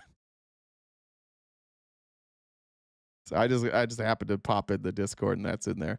Shout out Discord. That's what you're missing if you're in the Discord. All right. Old KKK Caroline. This was her post. The way that you guys talk about him is so goddamn weird, and the fact that like this is the speaker or the spokesperson for Trump.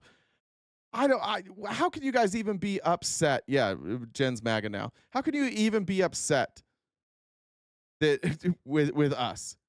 When we talk about no kings and we talk about fascism, and then you get this. She reposted Trump's tweet and she said, President Trump is returning home from a historic trip to Asia that resulted in more peace deals, trade deals, and investments pouring into our country, allegedly. The trip concluded with a highly productive and positive meeting with President Xi of China. President Trump fiercely advocated for America's farmers. He was meek as fuck. America's businesses, American consumers, and every American impacted by the fentanyl crisis. And he delivered huge results. Gone are the days of having a president who apologizes for America. President Trump proudly stands up for America as he always will. Peace through strength is back. Dude, this peace through strength, he fucking caved. The Chinese said, "Yeah, come on over. What do you want to negotiate?" He's like, "I want you guys to stop putting tariffs on us." They're like, "Nah." He's like, "I want you to buy soybeans." They're like, "Okay, cool. Take off the tariffs." And he goes, "Okay, I'll take off those tariffs." And they're like, "All right, cool. We'll go back to our kind of our original trade deal. We're still not going to work with you entirely because like we don't trust you. But yeah, after 10 months of you getting your ass kicked, we'll go back to our original trade deal." That's what Trump did. He caved. We got nothing out of this. Let's be very clear. Don't talk about American farmers. You fucked it. They had no problems. You created problems. Now you're undoing the problem that you created. Just whoever that was on CNN, it's like blaming the guy who lit the fire or giving the guy credit who lit the fire for then like putting out the fire. Yeah, don't light the fire. He's now 10 months later just realizing these inflicted wounds are a problem. So he goes over there. He's like, let's go back on this. And then all of MAGA, this is incredible. What a deal maker. He got almost as good of a deal as we had before he took office. It still is a little worse because China's better at this than he is, and Joe Biden was better at this than Trump is, and every president's a better negotiator than Trump. Every one of them's tougher too. But now we're back to almost as good a deal as we had before, and MAGA's celebrating this. He said Trump's saying like rare earth critical minerals is what we got. They said that they'll work diligently with us to stop the flow of fentanyl, which they've been working on before Trump came in office too, and I'm glad that they're working on us with that. They said that they'll begin the process of purchasing American energy, but then look at like the details of the energy stuff. He says, in fact, a very large-scale transition may take place concerning the purchase of oil and gas from the great state of Alaska. Chris Wright, Doug Burgum, and our respective energy teams will be meeting to see if such an energy deal can be worked out. So what deal did you work out then? Oh, nothing?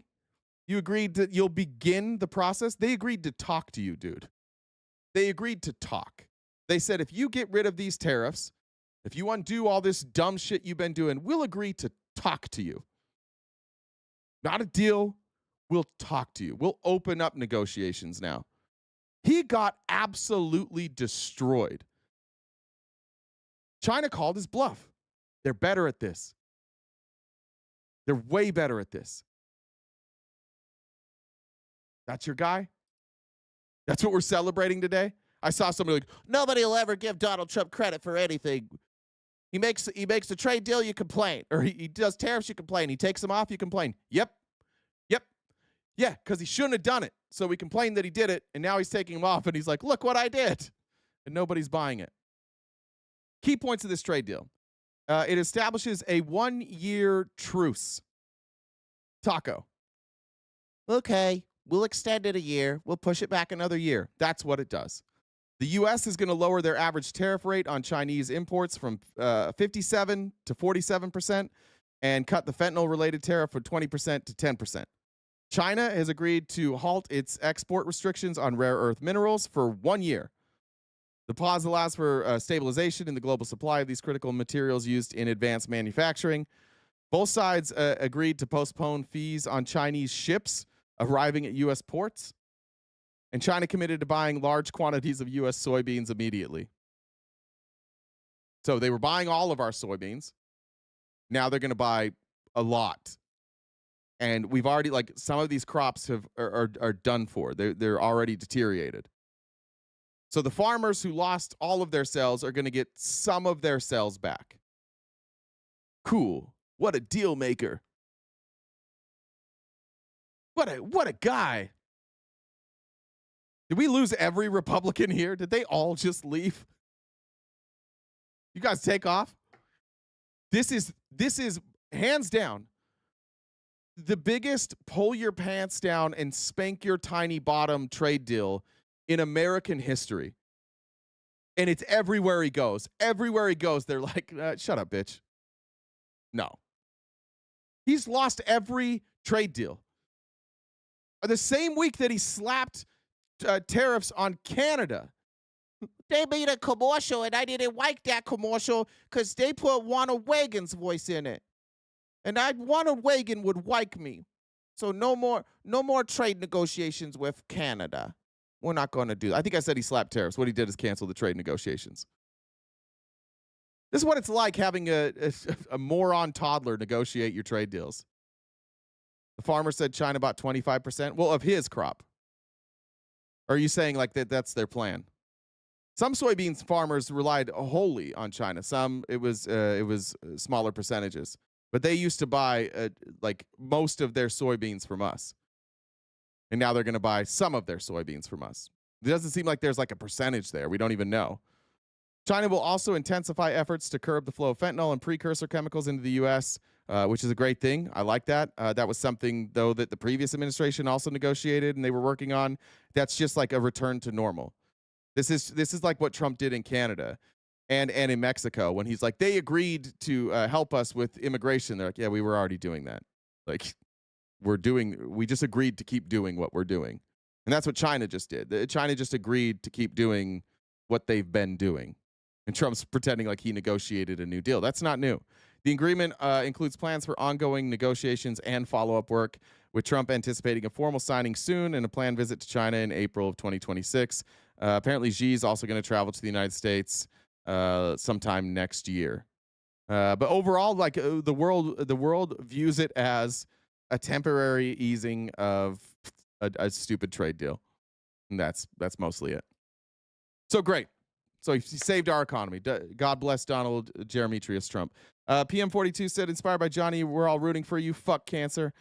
Just a number said, older Pennsylvanians lottery-funded programs should still be available through agencies on aging since lottery is self-funded. This includes Meals on Wheels, CART, help with prescription costs, etc. Genstar said, funding for Head Start has run out in Pennsylvania, and tomorrow is my grandchild's last day. My daughter is freaking out because she works and babysitters are too expensive. That's a fucking nightmare. What a nightmare. Oof. So now people have to take work off. Oof. All right, let's get to Pam Bondi and her incompetence and I don't even know I don't even know what you call this. Just like obvious fascism, like obvious authoritarianism. MAGA, you can check out. Sorry about the CNN logo. I used to drag this down here to hide it so you wouldn't know, but since you all know Anderson Cooper, I won't do it this time. Two prosecutors who may be paying the price tonight for what they said about a convicted felon who stormed the Capitol on January 6th, namely that he and the people who did it were part of a mob. Taylor Toronto is his name. He was pardoned for that, but convicted this year after he was caught near former President Obama's home in Washington with guns and hundreds of rounds of ammo in his van. He was arrested after making violent threats against the government and several elected officials and found guilty by a judge in connection with all of it.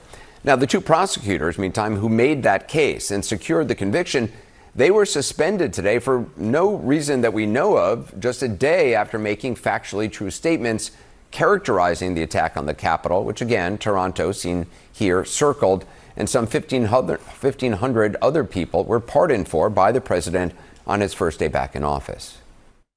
So we're in the Capitol building, legislative building, and he just stormed it. And sorry, just to fact check the last thing, I'm seeing that China was buying 50% of our soybeans. I'm seeing 27% last year. I see that in 2024 it's 50%. If you have a different number on that, will somebody DM that to me? Anyway, they're not.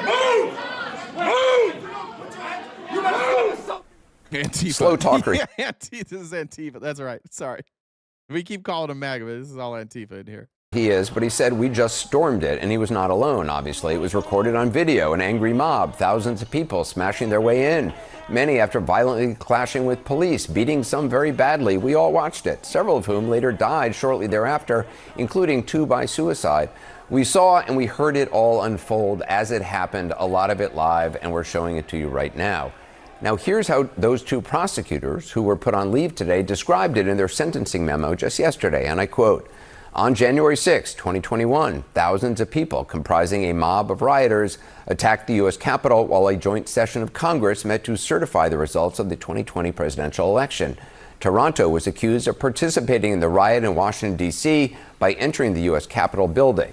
After the riot, Toronto refused to return to his home in the state of Washington, where he promoted conspiracy theories about the events of January 6, 2021, end quote.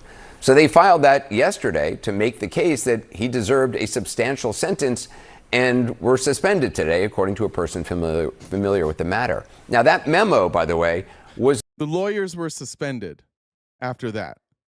So we're clear. And now they're going to explain why. And this is why we said, like, this is sycophancy.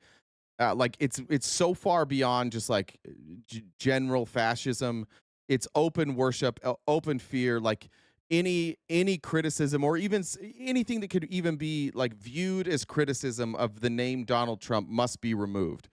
It's like why we started this with the ag secretary refusing to say Argentina because she knew that Argentina tied to Trump.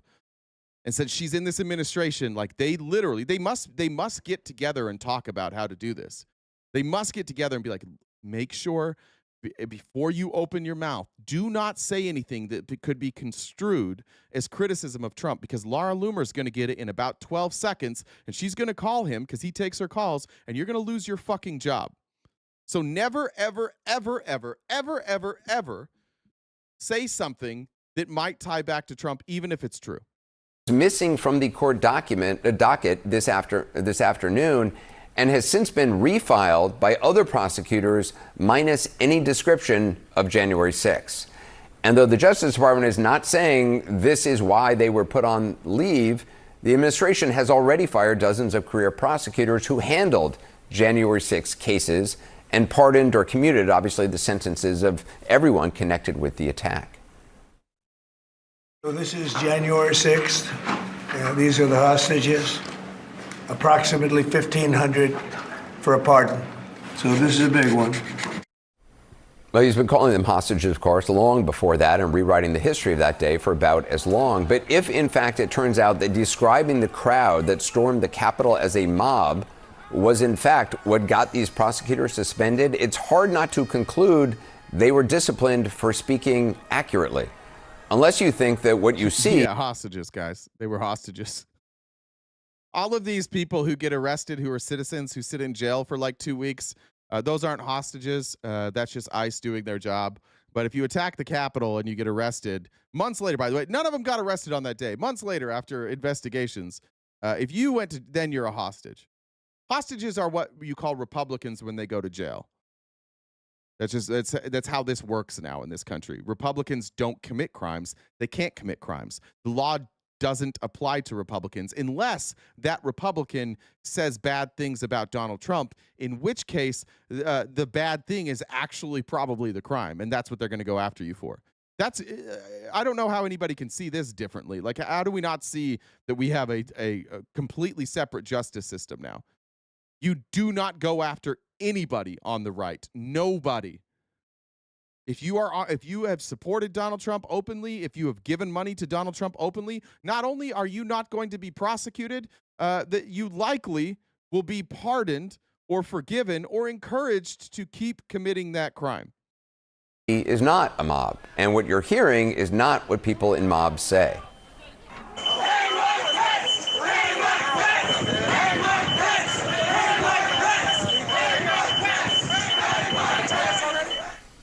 They're not Thanks, Tiffany. saying hang a fence. They're saying hang Mike Pence, meaning Vice President Mike Pence, who had to be hustled out of danger along with his family and Secret Service agents just steps ahead of people trying to grab him. Again, things that mobs generally are known to do.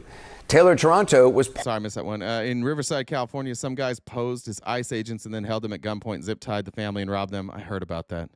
That's crazy. Jeremy said, what's it like having a penis? It's hard sometimes. Thank you, Tim. Burned Out Medic said, just a reminder to everyone that MAGA men are subservient little bitches. That's a good reminder. Pardoned for his participation in that mob on that day, but was convicted in May of illegally carrying 2 firearms without a license, unlawfully possessing ammunition, and perpetuating a hoax by threatening to bomb a government office. He was arrested, as we said, near former President Obama's house in Washington after prosecutors say he live-streamed video of himself in the woods nearby saying, and I quote, "Gotta get the shot, stop at nothing to get the shot." Now, the charging document also says that he visited a Maryland elementary school near where Democratic Congressman Jamie Raskin lived, saying in a live stream, quote, "I didn't tell anyone where he is because I want him all to myself." Prosecutors say he also made threats against former House Speaker Kevin McCarthy. What is fascinating, though, is that this is supposed to be an administration that has little tolerance for threats against political figures, no matter who's making them. It doesn't matter who you are. Yeah, if you commit an act of violence, a written threat through the mail, we are going to find you. These men behind me are going to hunt you down and find you. We have open cases, other open cases all over this country, and we're going to find you. That's, of course, Attorney General Pam Bondi earlier this month after the arrest of a suspect for allegedly... I like that every time Pam Bondi's on the screen, everybody's just like, Jesus, fuck. What the fuck? What is her problem? Threatening right-wing podcaster Benny Johnson in the days after the murder last month of Charlie Kirk. So it's clear that some politically motivated threats from some people are not being tolerated. But for those who threaten the lives and safety of a sitting vice president and Speaker of the House and countless lawmakers and law enforcement on January 6th, we've already seen that different rules seem to apply. The question tonight, do those rules now extend even to describing what actually happened on that day? The Justice... Somebody's got to ban Dark Andy. Dark Andy, you can't say shit like that, man. Fuck Pam Bondi, but don't. That's a threat, man. Don't say that shit on the internet. We can't. We're not going to do that here. We're not going to threat. I hate Pam Bondi as much as anybody, but we're not going to participate in that. So can somebody take care of Dark Andy? This department gave CNN's Caitlin Polance this statement late today. While we don't comment on personnel decisions, we want to make very clear that we take violence and threats of violence against law enforcement, current or former government officials, extremely seriously. We have and will continue to vigorously pursue justice against those who commit or threaten violence without regard to the political party of the offender or the target. Let's get some... Andy got a little too dark. Yeah. So essentially what happens here is these two prosecutors compile all this evidence, and the evidence says that these people were MAGA, that they were that this guy was MAGA at the Capitol, and took all references to MAGA and being a rioter out. Also took out the part where I believe he got like the address for Obama from Donald Trump. They just took out all the references to Donald Trump. But those references were in there. Why? Because it's part of the story. It's part of the evidence. It doesn't even implicate Trump, right? Like, Trump is immune. And as president, like, you're going to say things that make people mad, and then they're going to, some people act violently. And it does make sense not to try and hold the president accountable for that unless the president's like directly advocating for violence. But they took it out, and then they fired the prosecutors or suspended them, moved them to a different case. That's the level of sycophancy that we're at. That in court filings, if you tell the truth and that truth just happens to implicate MAGA or Donald Trump, or even just like reference them in a negative light, it gets taken out and you lose your job. North Korea is going, come on, guys, that's a little much, isn't it? They're making jokes in North Korea today. They're like, hey, at least we're not the United States of America. It's pathetic. Somebody said in the chat a couple minutes ago, like, we're going to have to redo the Constitution at the end of all of this. It's impossible. You are going to have to completely gut the federal government. This is the nightmare that we're walking into in 2028. Should a Democrat take office, they're going to walk into office and they're going to say everybody from the previous administration has to go. And all of us are going to be like, of course they do. Of course they do. Like, they've been supporting a criminal this whole time.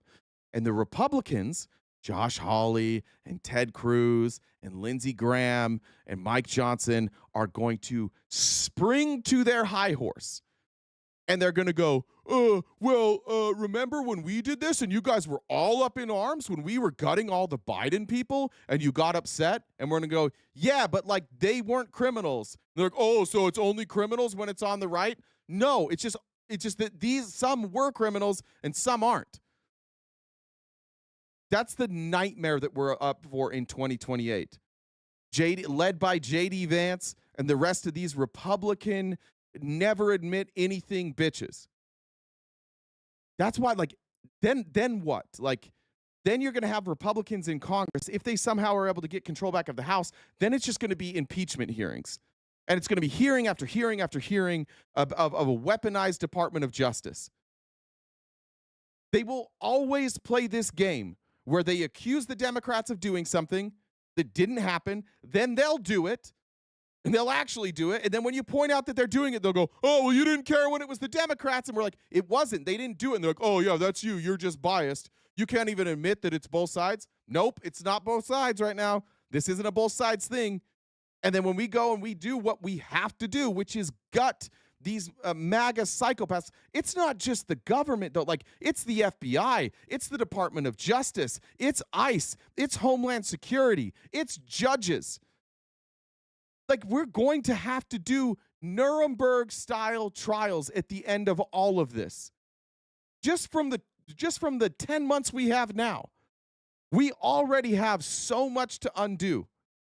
Because not only are a lot of these people just like openly breaking the law, but they're also standing by while Trump does, and they're taking orders from the Heritage Foundation. And Republicans don't ever admit that they got something wrong, and they won't ever admit that they got this wrong.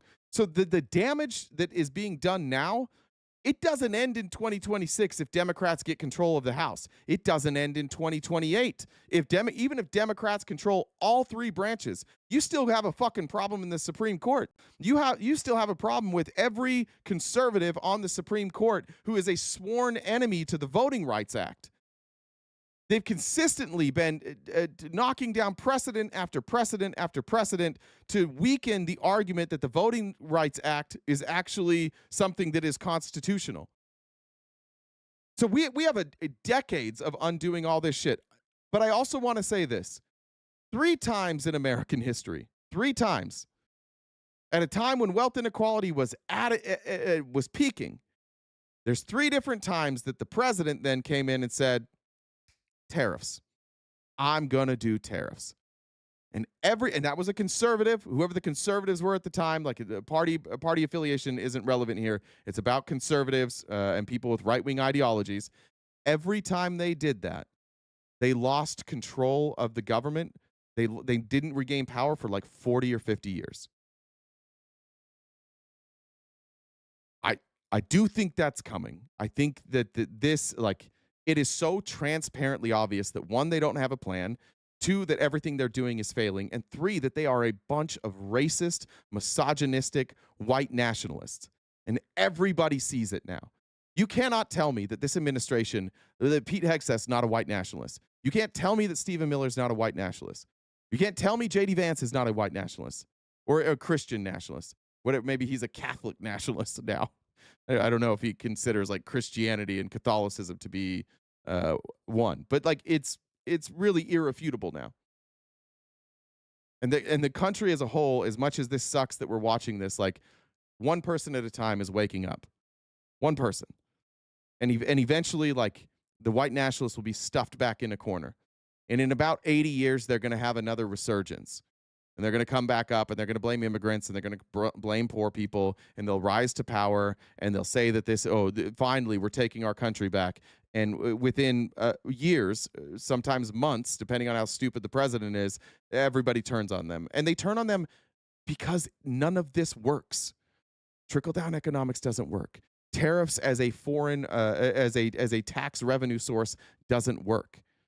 Blaming all your problems on poor people and immigrants while giving more money to rich people doesn't fucking work. It never works. So this isn't going to work. It's going to fail spectacularly, but then we have a lot of years to clean this shit up. And then we got to figure out a way to teach our children going forward about the dangers of fascism. Because our kids go to school and they learn about the dangers of communism and they learn about the dangers of socialism. Nobody ever told me growing up that Hitler was like right wing. I never learned what Hitler, like what the Nazis advocated for. All I knew is that they did a genocide.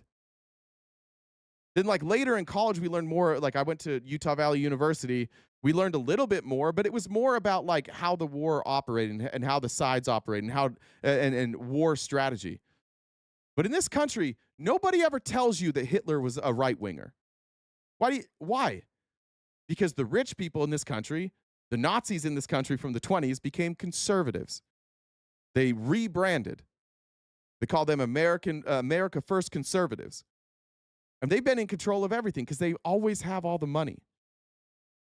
So that's why our education system for all of us, like we didn't really learn the truth about any of this stuff. If we were taught the truth about Nazi Germany, most Americans would recognize, wait, they took the slogan? You're using the slogan? You're using America First as a slogan while you're demonizing immigrants and poor people? Yeah, we've seen this before. This was Germany.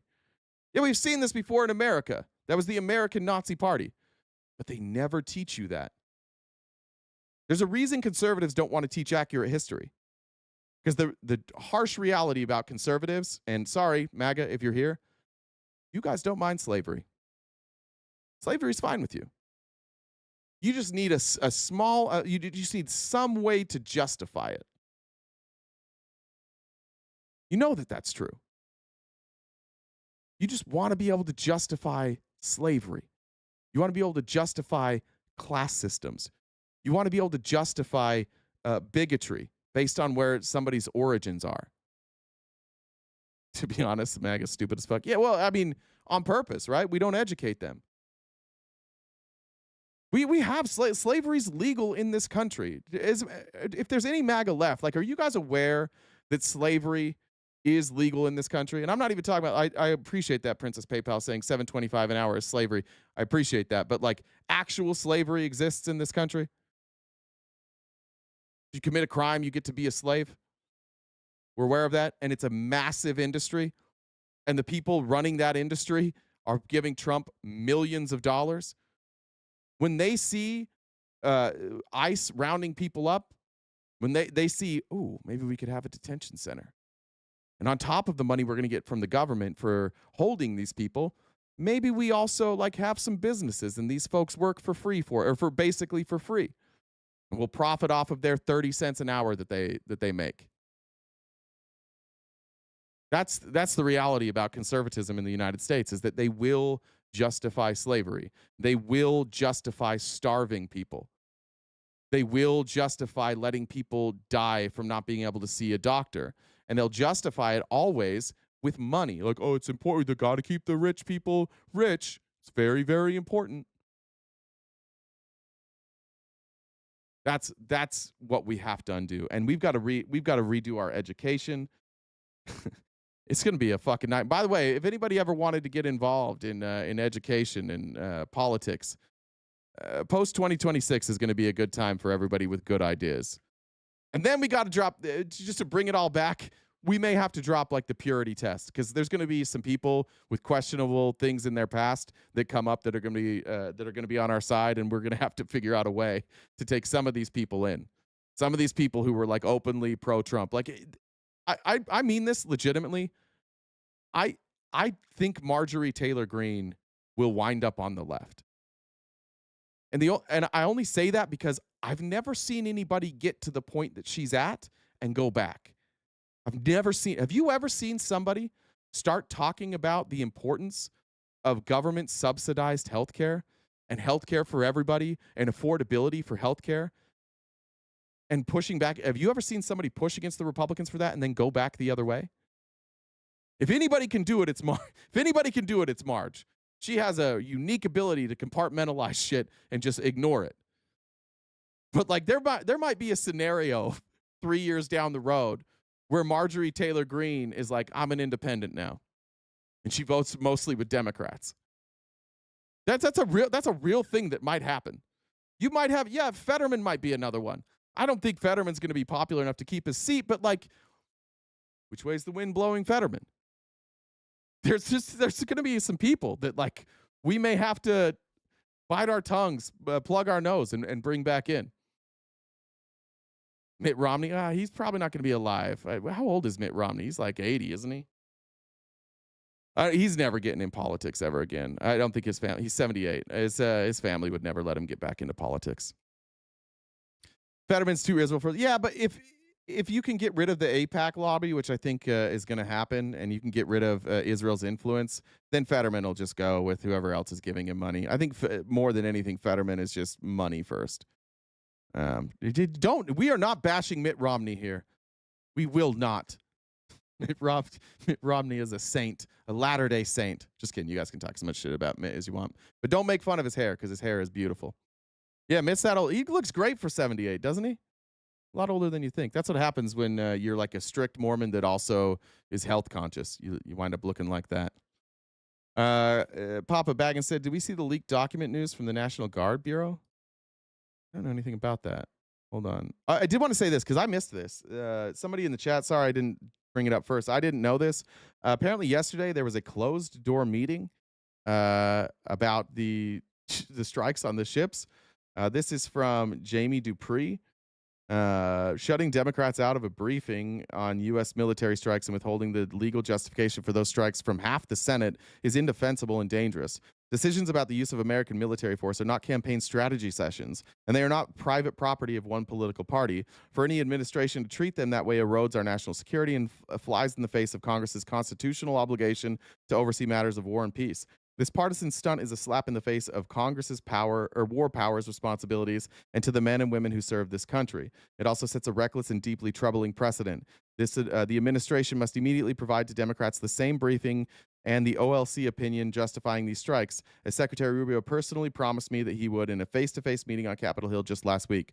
Americans deserve a government that fulfills its constitutional duties and treats decisions about the use of military force with the seriousness they demand. Why do you need a strategy why do you need like a strategy session if you're transparent? Mitt Romney is a far left politician. For a what? For a what? Hold on, Daniel. I want to hear it. I hold on. Explain that to me. Mitt Romney is a far left politician. I like that. That's pretty crazy.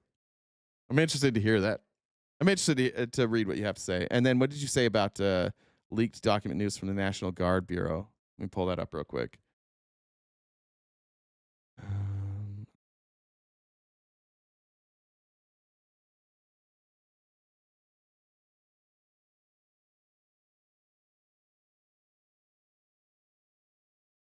Okay, this is it. Kind of a shitty picture of it. Looks like somebody took a picture of their screen. Memorandum for all states, territories in the District of Columbia, National Guard, QRF implementation. There's the references. This memorandum establishes the standards for creation, implementation, manning, training, and equipping of a National Guard QRF in support of Secretary of Defense direction pursuant to reference. It is crazy that, like, you guys think words have meanings all the time. You got mad at us about words have meanings. It's still the Department of Defense. It is not the Department of War. Why do you think that, like, why do you think it's such a problem when somebody else wants to identify differently, but when you can just, like, rename shit like the Gulf of America and the Department of War? Why do you get to do that? National Guard will train, equip, and make QRFs operational January 2026. QRFs are an additional mission set of the CBRN. I don't know what CBRN is. Does it say here? What would CBRN be?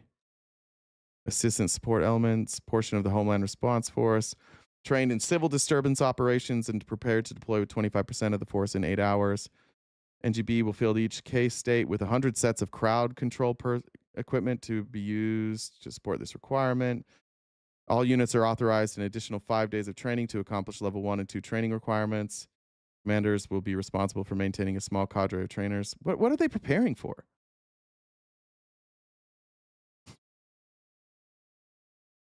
Bro, Republicans, where are you? Are you still here? Is Drew still here? What the fuck is this?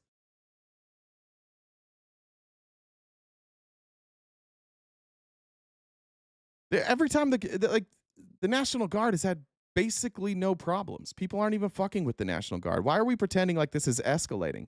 Yeah, the answer is elections and the Insurrection Act for sure. It was originally the Department of War. Then we changed it to the Department of Defense, and you're allowed to, like, that takes an act of Congress. You can't just change it back to the Department of War just because you want to. Legally, you can't. I'm looking for, just in the chat, if there's anything I'm missing here on that. CBRN is in the Army relates to the chemical field. Okay.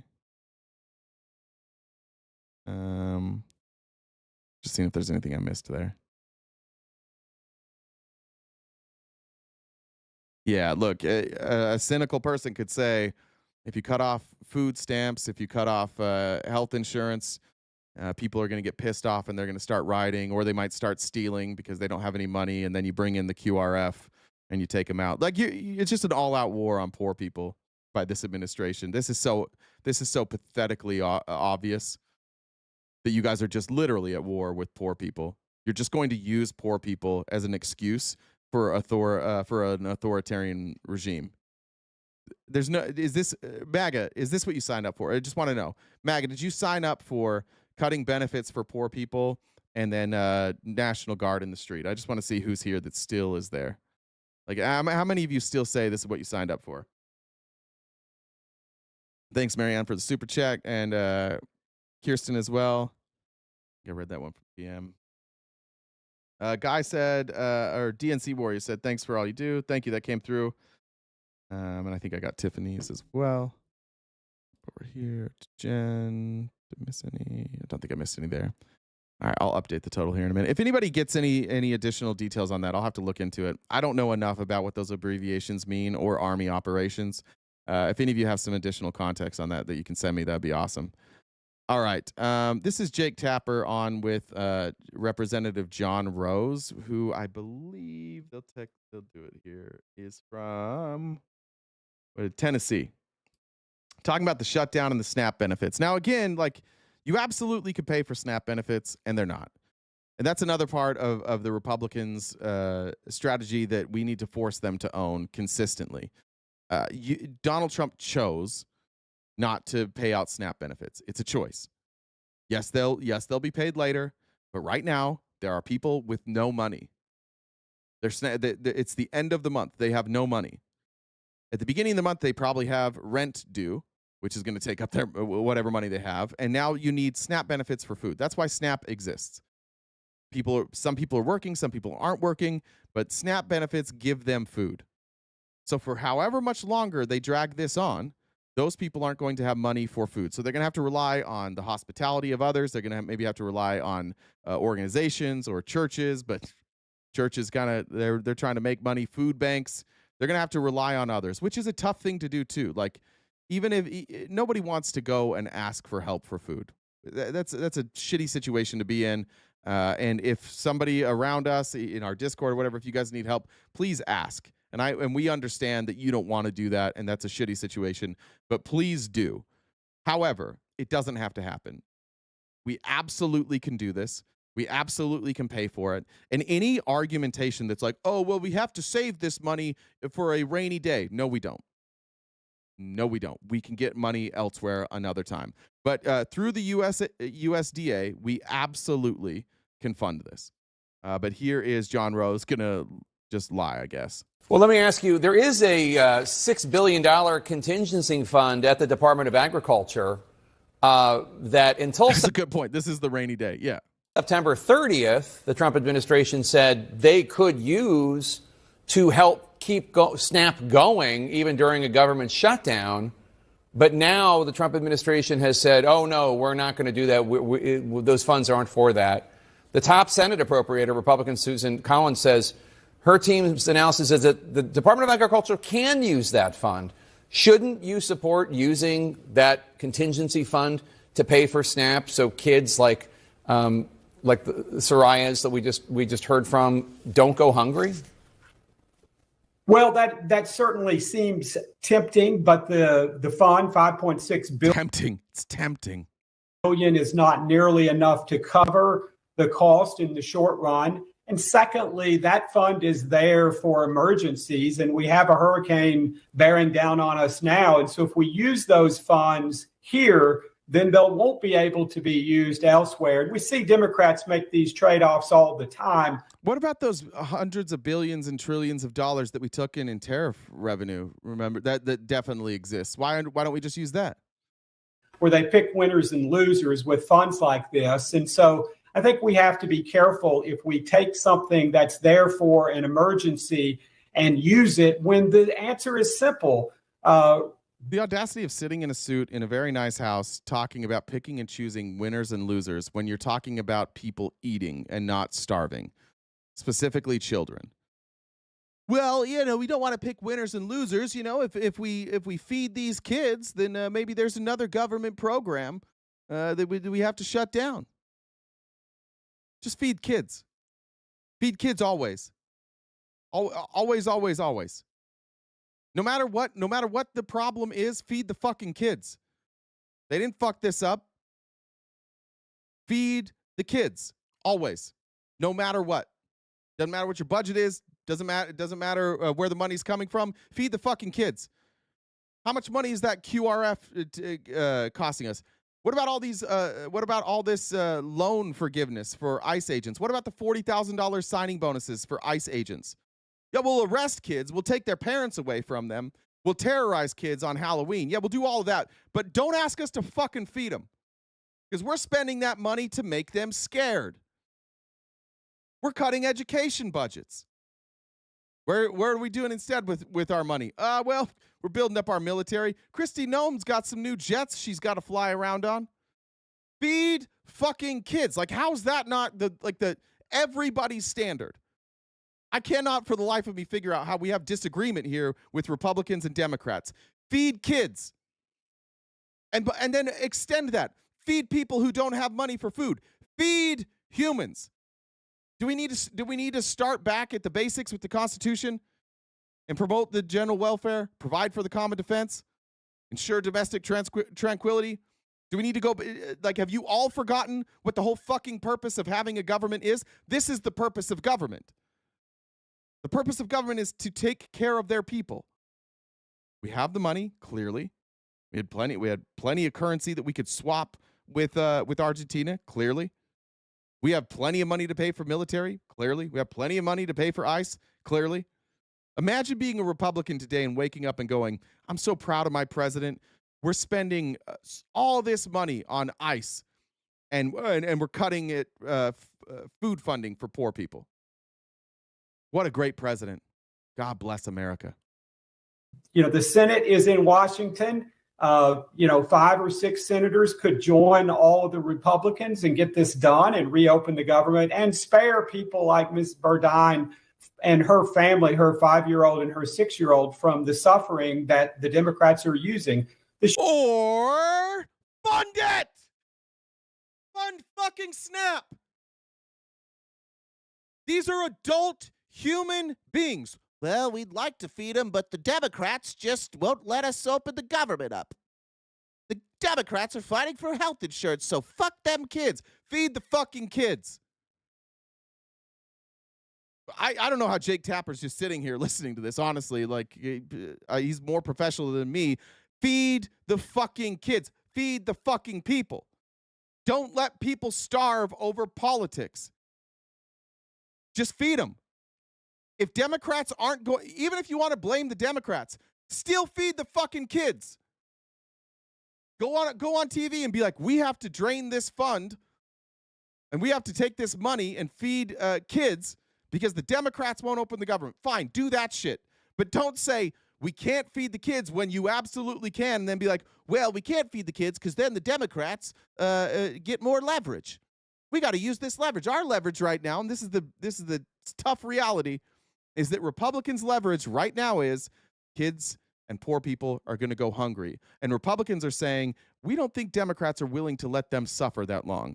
So we're going to go ahead and let these people suffer because we think that Democrats are going to cave if these people suffer too long. And they're probably right. And then if Democrats cave, what did Republicans win? Hooray! Health insurance prices are going skyrocketing. Yay! Millions of Americans without health insurance. Yay! Rural hospitals closing. We did it. All we had to do was threaten to starve their children to death, and then they caved. I have no sympathy. I have no empathy. And I have no respect for any human being right now who is saying, fuck them kids. America's a great country. I get asked a lot by my conservative friends, how come I never see you flying a flag? Maybe this. Maybe this. And you know what? Maybe when I go to other countries, I might just stay quiet for a while. I might try and dress European so I don't get confused for an American. That's why. Because we're the richest country on earth, and we're just saying, like, it's more important that we bomb other countries. It's more important that we arrest people. That's what the main focus should be. Not people eating, not people surviving, not people seeing a doctor. We just got to arrest criminals. Schumer shutdown should end. I think they miscalculated. They need to just take stock of that. We've seen this mistake over and over in the past, and it just doesn't work to use people as leverage in these situations. I get that That's what you're doing. That's exactly what they're doing. They're using kids and poor people as leverage, but it's not the Democrats who are using that as leverage, right? Like, just understanding a negotiation. The Democrats aren't using that as leverage. The Democrats are using the leverage that they have is that they can keep the government shut down. It's the Republicans using that as leverage. The Republicans are saying, yeah, but look over here. We're going to stop these SNAP payments. Now what, bitch? You can't stop the payments and then blame the other side. There's no, this is as clear as day. Like, only somebody who's just desperate to be a Republican and never admit that they're wrong. Only somebody like that would be like, oh, yeah, no, this is totally all the Democrats. It was a choice. The ACA stuff, like the health subsidies, that's not really a choice. That happens. It happened with the bill. It wasn't like Democrats made that choice. This is a choice. Furloughed employees, people who aren't being paid when the government shuts down, like that's part of a government shutdown. And there's not mechanisms for that, but there is a mechanism here, and you could take it, and you chose not to tell the Democrats to open the government. That's you using kids as leverage. Republicans do not know when they're wrong, and they never admit that they are wrong. They will make a mess and blame Democrats every single time. It's why we are $38 trillion in debt. Republicans are largely responsible for that debt. Modern Republicans, specifically. Basically, every Republican since Ronald Reagan. Everybody who continues to advocate for trickle-down economics. And yet, who's at fault? Oh, it's the Democrats. And what do they always say about Democrats? Democrats want to give free health care and food. Oh, no. Oh, no. Not the richest and most powerful country in the world making sure that everybody in their country can eat. These evil fucking democratic, Marxist, socialist communists. What is the difference between socialism and capitalism? Socialism tries to give everybody access to profit. It tries to make a more equitable system. What is capitalism? It's winner takes all. I don't understand how the Republicans, the Christian right, is also like the capitalist. It could not be more clear that Jesus Christ fucking hated capitalism. Fucking hated it. They even put it in the book. It's in there. You can see he specifically went after the people who hoarded money and didn't pay poor people. Didn't give money to poor people. He's like, it's the only time, like, really in the Bible that there's like any like hint of Jesus's take on economics. And his take on economics was poor people, rich people shouldn't hoard all of the money. And now here we are in America, where most of our country I don't think is Christian anymore, but like 80% of the Republicans are. So the most Christian group are the ones that are like, you know what? You know who's the real problem? The poor. The leeches. We had Republicans on last night, and they always try and do this. Like Pops, who I don't mind Pops. I think he's wrong about fucking everything. I don't mind it, but like even Pops just saying, oh, there's people that are on food stamps that drive an Escalade. Yep, that's not worse than than hoarding the money and then not giving it to poor people. It's like the only thing Jesus is clear about. Don't hoard money. Share your money. Take your belongings, sell them, give them away, follow me.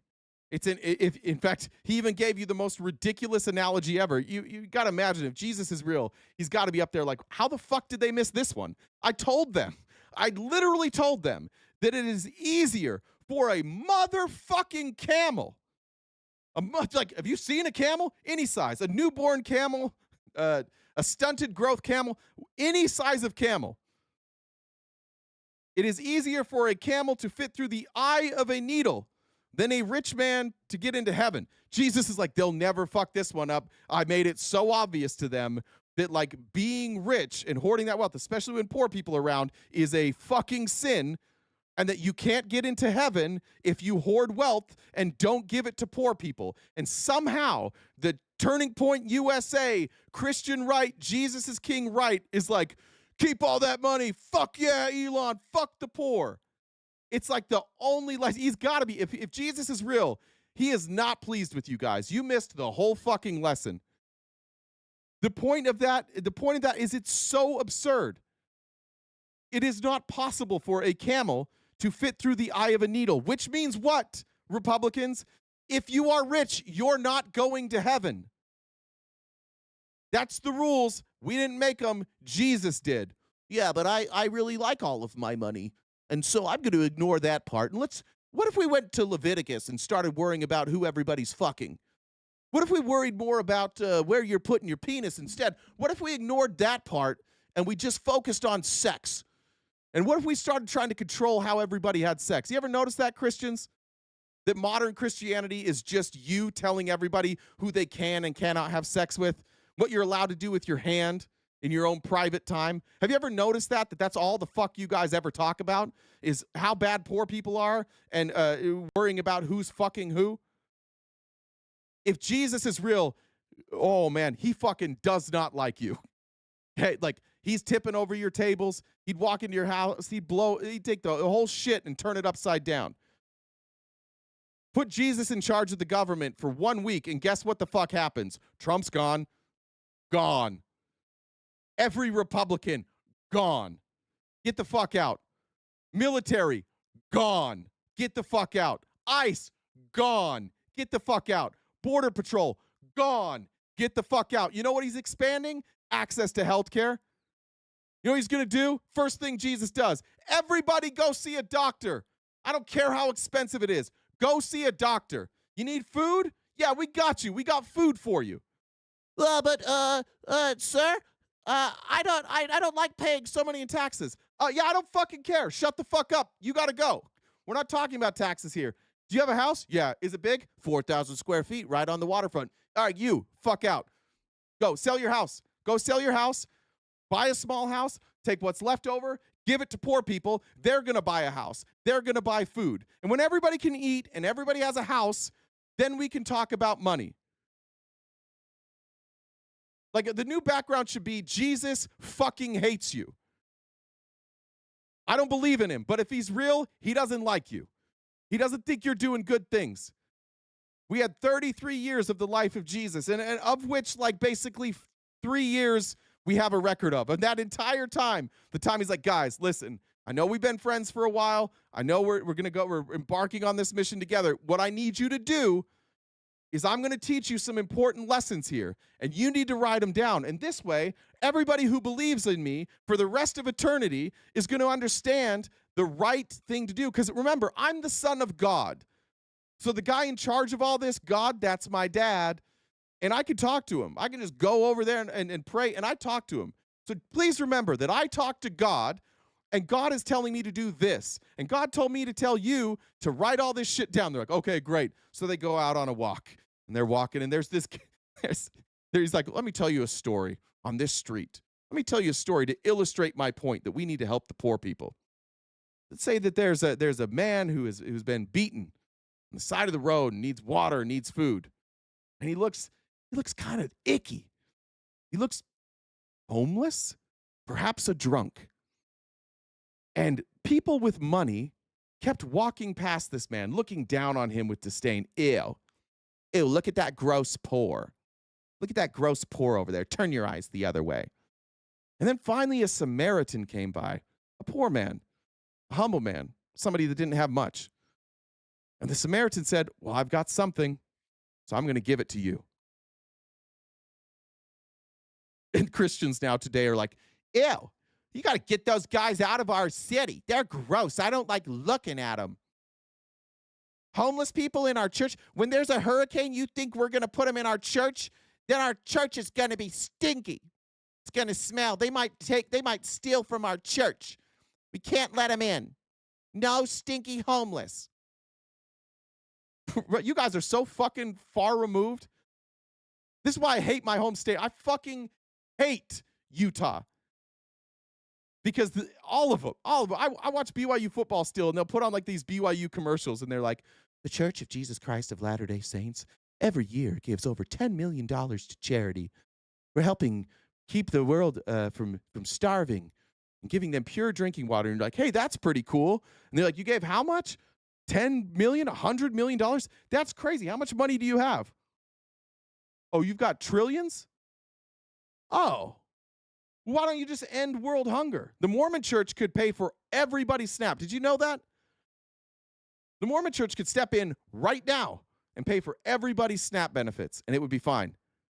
Now, the Mormons aren't going to do that, and their leader talks to God, and God's not going to tell him to do that. But would Jesus do it? Of course he would. Of course he would. Jesus is like this figure to you guys that's like, isn't that amazing how he was? Nobody can ever be like Jesus. And then you're like, all right, so we're just not even going to fucking try then. I know we can't attain that, so we're just not going to fucking try. We're just going to be exactly like literally every single person that Jesus admonished. Like the right wing. You have all these like the body count shit. They're like, I don't like OnlyFans. Women are whores. Why are you sleeping with men before you get married? How dare you? Yeah, like Jesus talked about that too. You know what Jesus did? While you guys were all pointing at the sex worker, Jesus is like, hey, bitches, which one of you hasn't sinned? I don't know. All right, shut the fuck up and leave. Okay. And then they left. And you guys took that lesson. You're like, it's very important for me as a member of my faith, and because Jesus is so close to my heart, I can't sit idly by while somebody does sex work. I must constantly focus on it. I have to talk about it all the time. In fact, I'm gonna tell everybody that it's what's killing our country. Now it's you guys. You're killing our country. You're bleeding us dry. You're fucking over poor people. You're judging everybody. You are so far removed from Jesus. Like, Jesus is a Bernie bro.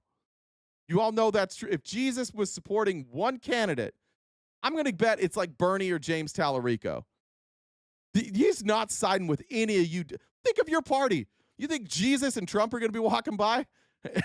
Trump's like, yeah, this guy, he said he doesn't need forgiveness.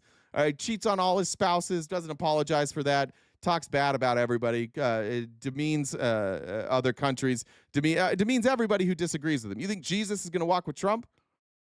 Fuck, you think Jesus liked Charlie Kirk? Remember when Charlie Kirk was like, when I get on an airplane and I see that the pilot's black, I'm going to wonder, is he qualified? Yeah. What are you going to think when Jesus looks black, bud? I don't know if he's qualified to be the savior of the world. He's not white. You think Jesus would be at Turning Point USA rallies? You think Jesus, like Nick Fuentes? Jesus was a Jew. How's the Nick Fuentes crowd going to run around and go, Christ is king? Oh, yeah? What else? Well, I hate Jews. That's a problem. Because he was a Jew. And you guys hate Jewish people not because of their religion. You hate them because of their genetics. Right? Because there's like some Jewish people that you're cool with. You hate them for who they are. Jesus was a dark-skinned Jew from the Middle East who was legitimately not even socialist. He was a fucking communist.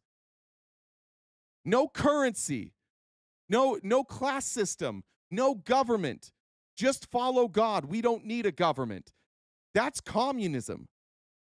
And in America, we have deemed Jesus's political views as the enemy. And we've done it by convincing Christians. We've convinced Christians that Jesus's entire life, the whole fucking thing was evil. Everything Jesus did, you stand morally opposed to. Everything. Turn the other cheek? No.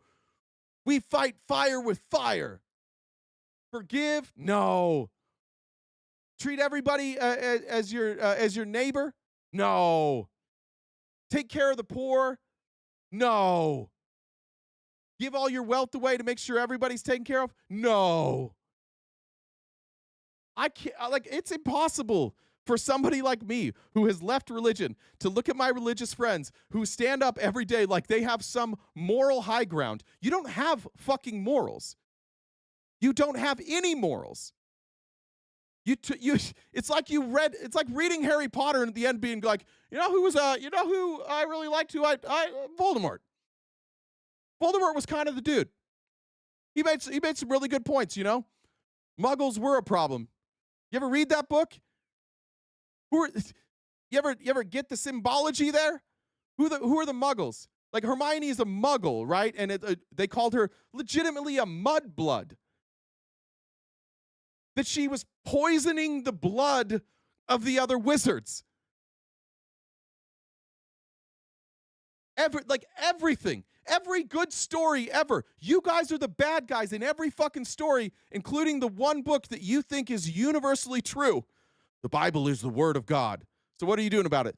The exact fucking opposite. Everything the Bible says, fucking the opposite of that. That's what I learned from the Bible.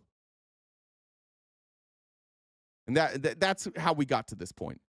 That's what we have to undo. And it's why your religion's dying. But like the resurgence in your religion, you guys are like, look at all these churches. They're signing up with Turning Point USA. Oh, good.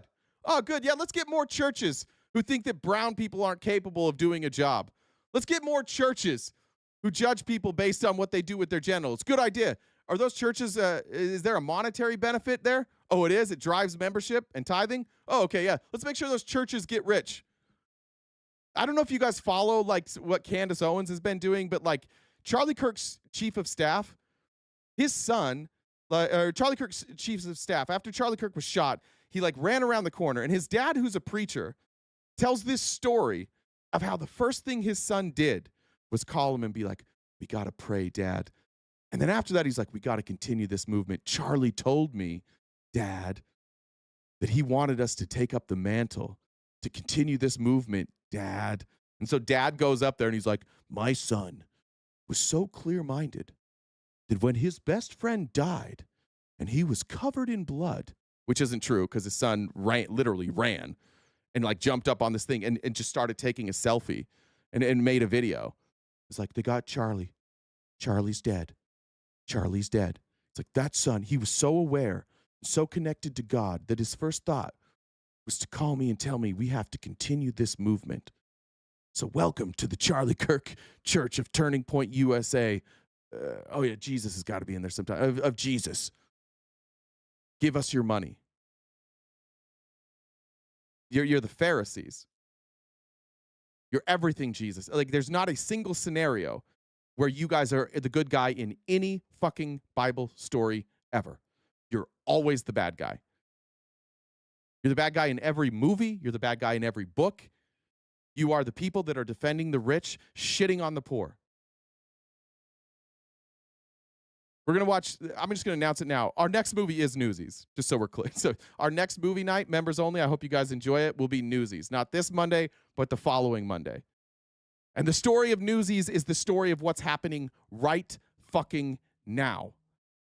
Our government didn't want to tax rich people, so they tried a tariff economy, and the tariff economy made everybody poor, and people started firing all of their employees, and the employees had no benefits, no health insurance, no guarantees. So when they got hurt working in the factory, they were just fucked because the government didn't give them any access, so they had to send their kids to work. And if they didn't have kids, they stole food. And eventually the people rose up and they won. And you guys are the William Randolph Hearst. You're the Pulitzer family. You're the robber barons. But you guys don't even get the added benefit of the money. You're just dumb. You are if anybody's seen it, you are the Delancey brothers. You get shit pay, but you're on their side. And you're like, yeah, we're going to crack some skulls. And what did they do during this time, by the way? What did they do during the robber baron times when everybody was poor? They got their own private mercenaries and their own police force and the government, and they cracked down on the people that were breaking the law as if that was the problem.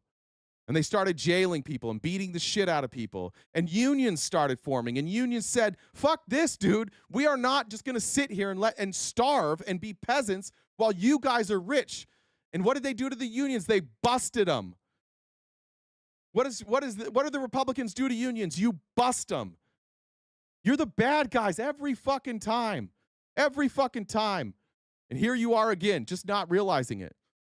I think maybe it has something to do with like you being duped by religion.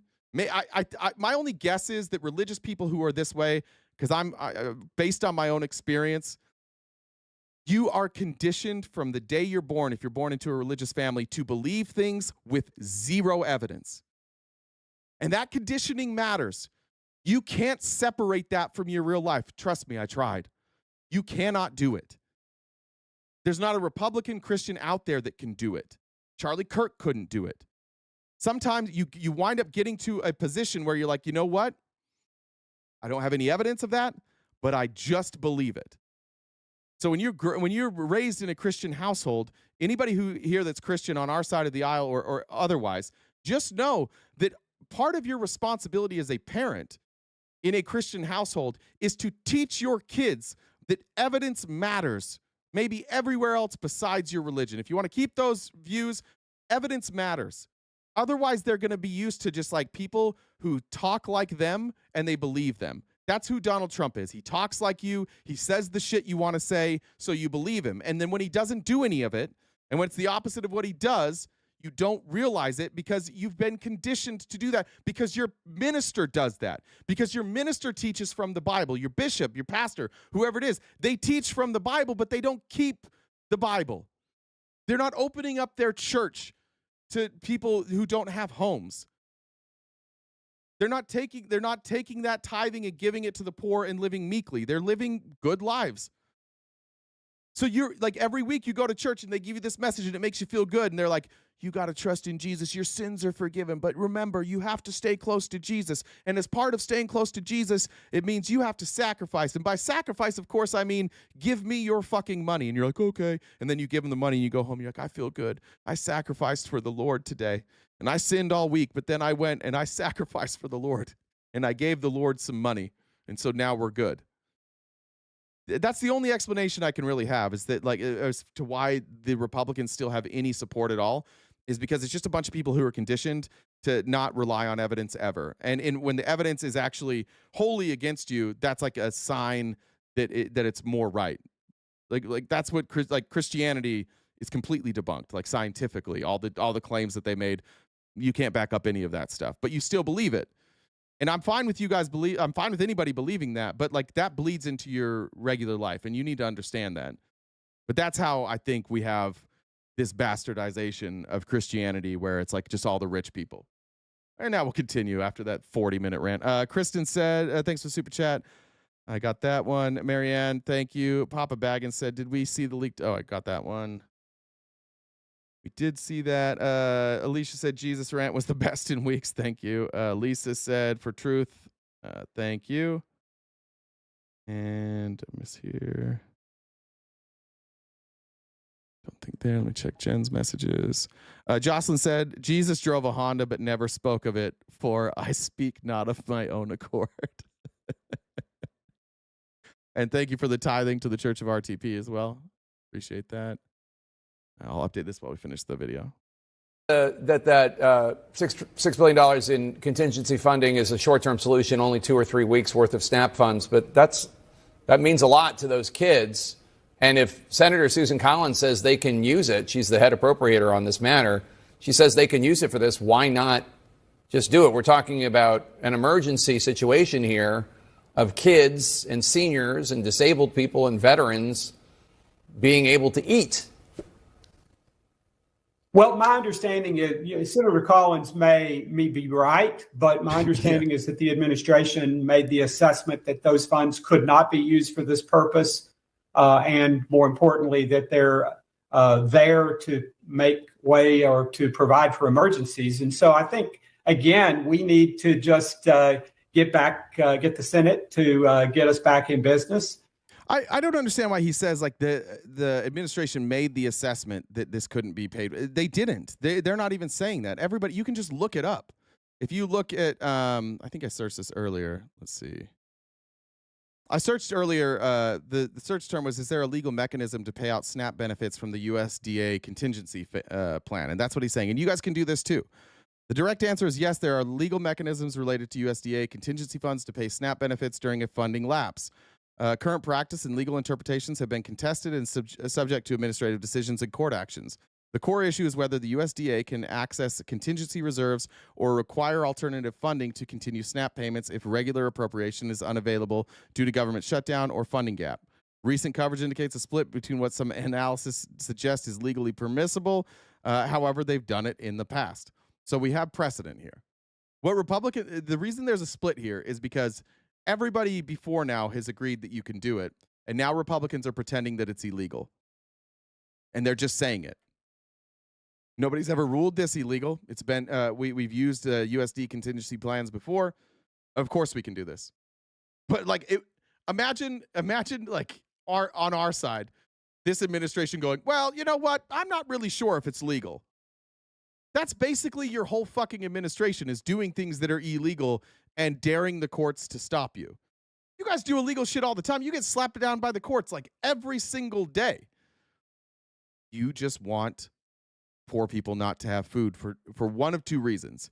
Either because you think it's going to give you leverage for the Democrats to shut this down, or because it's more of a sinister plan so that you guys can force subservience. And either way, it doesn't matter, right? Like, I think that Donald Trump, if you asked him how he hopes this plays out, I think what he says is like, I hope the Democrats just cave right now and let me do whatever the fuck I want. But if they don't, I'm going to keep hurting Americans until they give in.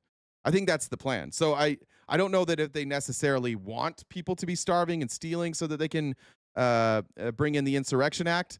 I think they would rather all of us cave first. But I don't think that's going to happen, which is why I think that the path forward is the Insurrection Act being used after people start stealing food. We'll see. I hope that I'm wrong about that one. I'm not super confident in it, but I don't want to be here in like a couple weeks saying, fuck, we were right. That would suck. Here is RFK. I don't know why RFK is even speaking about this specifically, and Dr. Oz. But they were asked about the ACA subsidies and the extension and what that, like the lack of extension, what that's going to mean to the American people. And what we're going to find out real quick is that all of these men have staffers, and they just read whatever their staffers tell them, and they say it confidently. You mentioned at the top that you want medications to be affordable, effective, and safe for Americans. I love that. Good point, Lisa. Lisa said, who's stealing? I didn't see nothing. I sure as shit, I can just tell you from me, if I see somebody stealing food, I'm not saying a goddamn thing. I might cause a distraction. I might fake a heart attack just to cause the distraction. Might be part of it. We'll see. Speaking today on the day that window shopping began in the Affordable Care Act program on those marketplaces, and that shows that unless those tax credits are extended, those subsidies, the average plan will increase for Americans by somewhere around 115%. Do you believe that Congress should extend those subsidies so that most Americans do not receive significant increases in their premiums? Where'd you get that 115% number from? Kaiser Family Foundation. They retracted that. That data was run inappropriately. They changed the messaging on it. Go back and look at the website. Here's the truth. All right. They retracted it. That's claim one, that the Kaiser Family Foundation retracted it. I'll get to that in a second. And now he's going to give us the truth. The window shopping is already revealing that the average American is going to pay about, who's on the ACA, between 100 and 400% of poverty level, is going to pay $50 total next year. It's going to be $13 more than this year. So there can be a lot of hair pulling and scratching and mudslinging, but the fundamental reality for most Americans is that although it is an increase in spend, that's not the big issue. The big issue is the fundamental flaws within the ACA as they were created 15 years ago. We want government reopened. Notice how they always say fundamental flaws, but they can never tell you what the fundamental flaw is. Let me help you out, Dr. Oz. The fundamental flaw is that you tied it to private insurance. That's the fucking flaw. The reason that we have to pay more every year for ACA subsidies is because private insurance keeps jacking up the price. That was the flaw.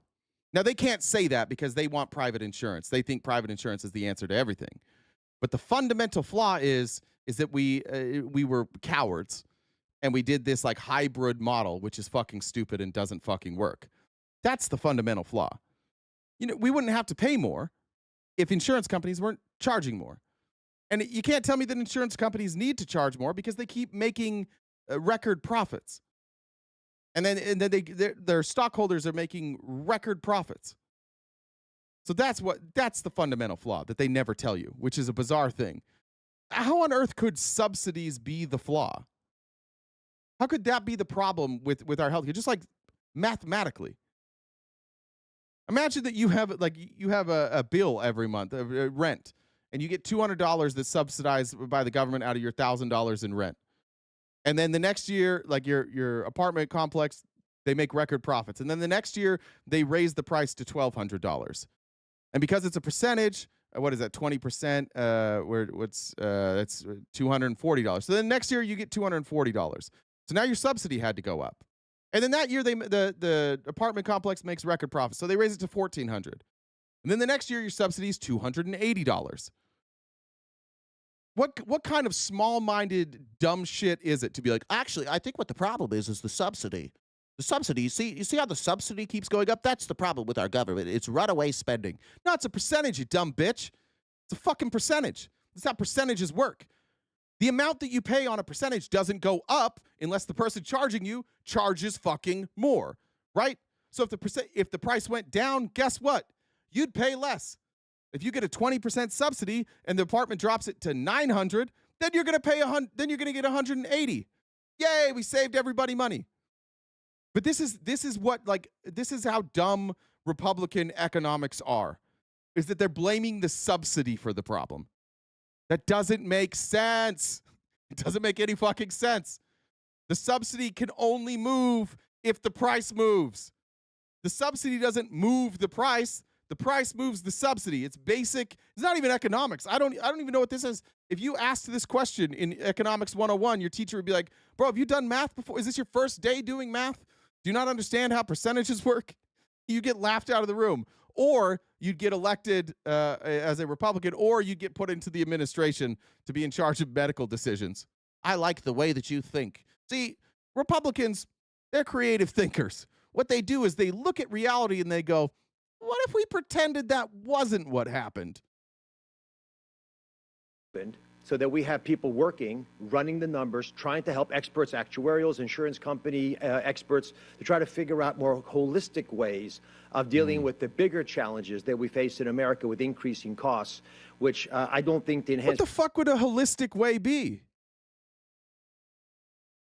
Just making people more healthy? You can't force people to be more healthy. You can take stuff out of the food. I don't see you guys doing much of that. So far, I think we lost fluoride. Fuck.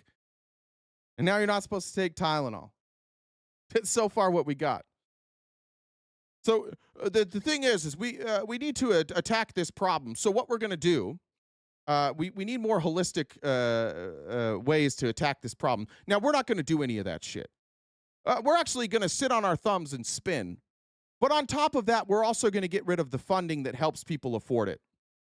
And when we're asked about why we did that, we're going to say, well, because we need to fix it a different way.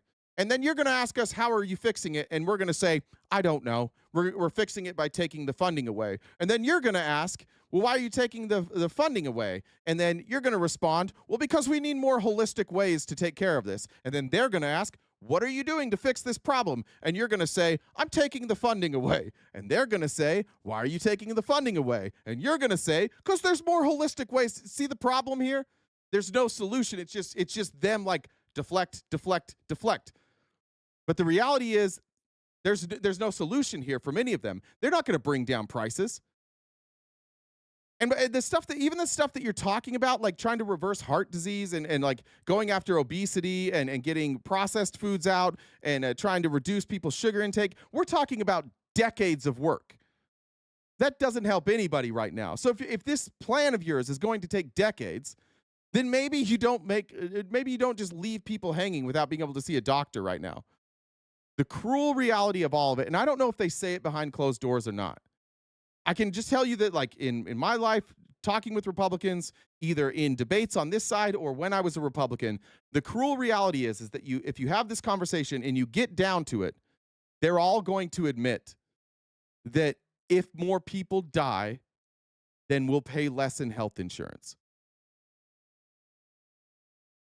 How else is this government going to tackle debt and entitlement spending if the people still exist?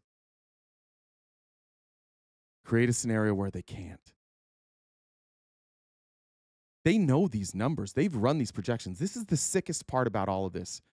I don't want to accuse any Republican of wanting people to die. But I only don't want to do that because I don't want to ascribe a motive, and I don't care about a motive. The reality is, whether you want them to die or not, they will, and you don't fucking care. And the reason you're cool with them dying and you don't fucking care is money.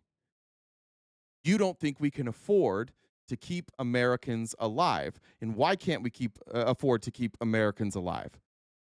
Because healthcare is too expensive. So what are you going to do to address healthcare costs? Now we're back to the same thing. Oh, we're just going to cut it for poor people.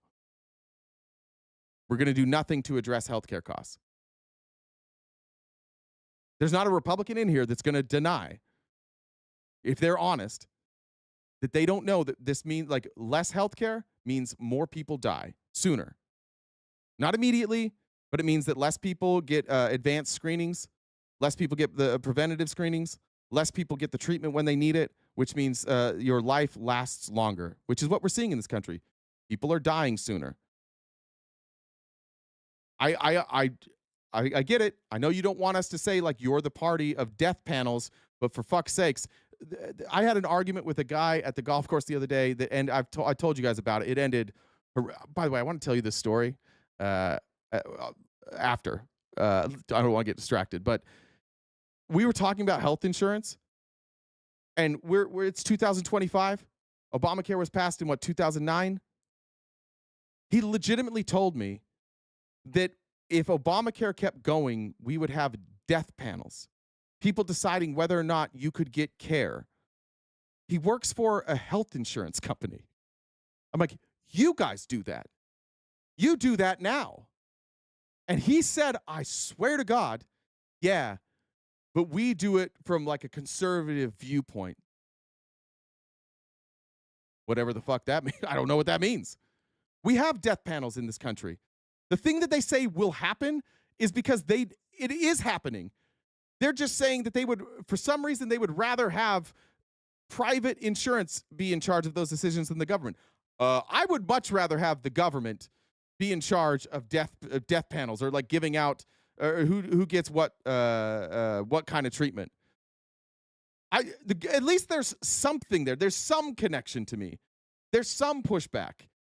If they start like polling service from people, at least I can vote. Other people can get pissed at them. They're going to feel that pushback. I can't even talk to anybody in the healthcare. I'm not going to talk to a single decision maker in the healthcare industry. I can't vote with their board. I can't put any pressure on them. I can call customer service. And now they've created this wall because rich people are so fucking rich. They've created these walls around themselves. You guys ever tried to call a company? You ever tried to talk to a human being at a company lately? Good fucking luck. I just wanted to talk to a human at Cox last week, and I was on the phone for 5 fucking hours. And I'm still, even though the person said they were real, I still think I was talking to AI at the end. I still don't think I was talking to a real person. So they build this wall. You can't even, there's nothing you can do about it. They could just make those decisions. But I did want to tell you this. So that night ended. It's in the restaurant, and the way that like the golf course that I'm at works is we all own it collectively. Like there's not an owner there. When you join the golf course, you get a fractional ownership. You don't get paid. Like we don't get any money out of it. We use our dues to pay our bills. We all vote on. I mean, it's basically socialism. We own this plot of land together, and we decide like where our money's going to go. Right. So, but we have a staff, and there's a restaurant staff there, managers. So it was me, him. Everybody else had fled, and it was just like the wait staff waiting for us to leave, and they were literally just standing around because we were done. And it ended with me calling him a bitch, and then I felt bad, so I went in the next day to apologize to the wait staff and our general manager and the restaurant manager, and I went to all of them, and I swear to God, every one of them said, "Thank you. He is a bitch."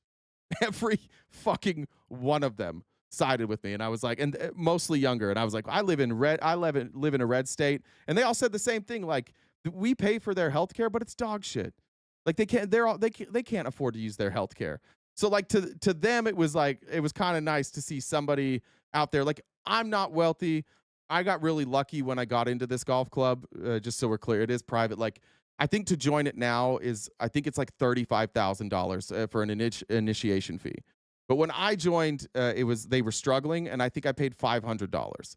So like a lot of the people that are there are really, really wealthy, and they spend enormous amounts of money there, and they just talk down to the staff all the time, and the staff has to sit there and listen to them complain about how hard life is while the staff is like just barely making ends meet. And so I think it was like refreshing for them to at least hear somebody there be like, yeah, fuck you. And I think it ended, I said, your fucking industry is going to be gone in 5 years anyways. I think that's how it ended. But it was a cool way. It was cool to see like people born and raised in a red state see that and feel like, or just be grateful that there's people that stand up. Like not that it's about me, but like, I like their viewpoint. I like that this younger generation looks at it that way. They're working their asses off for decent pay and bad benefits. All right, back to Mehmet Oz. I want to cover this. So the first thing he said is that the Kaiser Foundation has retracted their statement. It is not true. Let me pull this up. This is from their homepage. And as a reminder, we have about maybe 20 more minutes left to go. If you could help us knock out that gift goal, that would be great. I think I don't know if that number is accurate, but I'll get that updated in a minute. 20 minutes ago, we can do it. Here is the Kaiser Family Foundation's website. ACA Marketplace premium payments would more than double on average next year if enhanced premium tax credits expire. He said they retracted it, and that they retracted it and said that it was going to go up like $50 a month. Nobody has a $50 plan. They're saying it would double. What they did is they just clarified, and I think I might have it here. Is that what it is? It was not retracted. The Federalist Society, which is who gave him that talking point, just noted that there's a graphic in the analysis that was updated to clarify the increase applied to premium payments. That's it. Nothing that he said was true there. But then the comments killed me because he gets absolutely dusted in the comments here. Here is one person saying, you're quite the liar. My premium is now $714 a month. Now it's going to $1,858. Here they are showing it. Currently $7,051. Now it's going to $1,875. Or was this other one? This one. Dr. Oz, how can you blatantly lie to the American people? As the attorney of the U.S. Army, Joseph Welch said to McCarthy, have you no sense of decency, sir, at long last? Quick take. This is from the Kaiser Family Foundation. ACA insurers are rising premiums by an estimated 26%, but most enrollees could see sharper increases in what they pay. 114% is the premium payment would more than double on average, raising by 114% for marketplace enrollees who currently receive financial assistance via the ACA's enhanced premium tax credits. Now, I don't know where the Federalist Society is getting this number of $51. What I think they did is I think they took all of these, everybody who has subsidized healthcare, and they took the total amount of subsidies and they divided it by everybody who has purchased a plan on the ACA marketplace. A lot of people don't get any subsidy. Like if you make over $120,000, I think, you don't qualify for a subsidy, but people still get their health insurance from the marketplace. It's a good place to like shop your options. So I think, and this is pretty typical, the Federalist Society and basically all MAGA math, they took all the people who don't get a subsidy and they included them in the amount that the price would go up. And that lowers the number, obviously, right? So what this number is showing is just the people who currently can't afford their health insurance to the point where they need a subsidy. How much will their insurance go up? I'm almost certain that's what the Federalist Society did, because nothing on Kaiser Family Foundation is backing up what they said. Here it is. ACA premium payments would more than double on average if enhanced tax credits expire. This one's kind of hard to see. 3 in 4 adults support extending enhanced tax credits for ACA marketplace coverage, including most of those with self-purchase interests. And again, like this is should we extend the tax, or should extend tax credits? Okay, the blue is should we extend the tax credits, and the green is should we let the expanded tax credits expire? 76% say we should keep them. 22%. It's up from 70-30. It's now an 80-20 issue. in America. Rahm Emanuel is considering a presidential run. Yawn. Pass. Hard pass. Not interested. Independents are 80. It's a 80-18. Republicans, it's a 60-40 issue with Republicans. MAGA supporters, 57-43. There's literally not one group of people in this country who think this is a good idea, except for the Republicans in Congress. They're going against their own people. Probably not a great move. Even Grok got in on it. Grok's calling them liars too.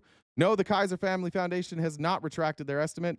Their September 2025 analysis shows that if enhanced ACA subsidies expire, subsidized enrollees would face average premium payments more than doubling, around 114% increase for many, especially older middle income households. Dr. Oz's claim appears to be incorrect based on KFF's ongoing report. The $13 figure may refer to unsubsidized averages or another metric, but the subsidy cliff remains steep per KFF data. So Grok's kind of saying what I'm saying, that this number must be people that are unsubsidized. It's not relevant. But Dr. Oz probably didn't know that. He just had a staffer tell him that. Lee said, I wish it could be more for all the work you do. Thanks all. Thank you. Mary said, you're the best. Jen disagrees with that. Jen consistently tells me I'm the worst. Leggett, thank you very much. And I missed there. All right, we're going to end with this. We're going to end with some drama that I loved. Everybody that watches us regularly knows my feelings on the Young Turks, specifically Cenk and Anna. But I'm going to take my own advice that I gave earlier and saying that, like, sometimes we're just going to be on the same side, and at those times we need to get along. This is one of those times, and I'm going to be honest here. People sometimes say, like, I'm jealous of somebody's audience or their opportunity. That's not usually the case. I'm extremely jealous of Cenk. All I want to do in life is talk to this bloated dipshit. This is Randy Fine. We've talked about Randy Fine a million times. He's a horrific human being from the great state of Florida. He is an Israel first politician who doesn't even hide it. He literally says, I'm Israel first. And he's on here with Piers, who's looking pretty old. And then Piers kind of blindsides him. So Randy Fine's been talking shit about Cenk online because why wouldn't a congressman be picking a fight with a commentator online? And I'm going to leave it with some fireworks. That Cenk Uygur, one of our panelists today, is an invader. What did you mean by that? I think it's a great example. I actually talked in that post about Mandami. I talked about Ilhan Omar. I talked about the gentleman you recognize. These are all wealthy foreigners who moved to the United States and then constantly talk about how bad it is. He made a post saying, I should be deported to Israel, that I have dual loyalty. My family's from America. I was born here. My parents were born here. Most of my grandparents were born here. My relatives that came here over 100 years ago came because they were desperate to be part of the greatest country in the history of the world. They did not come and then go on constantly about how bad it is and about how terrible it is and about how things need to change. Yeah, they did. You did.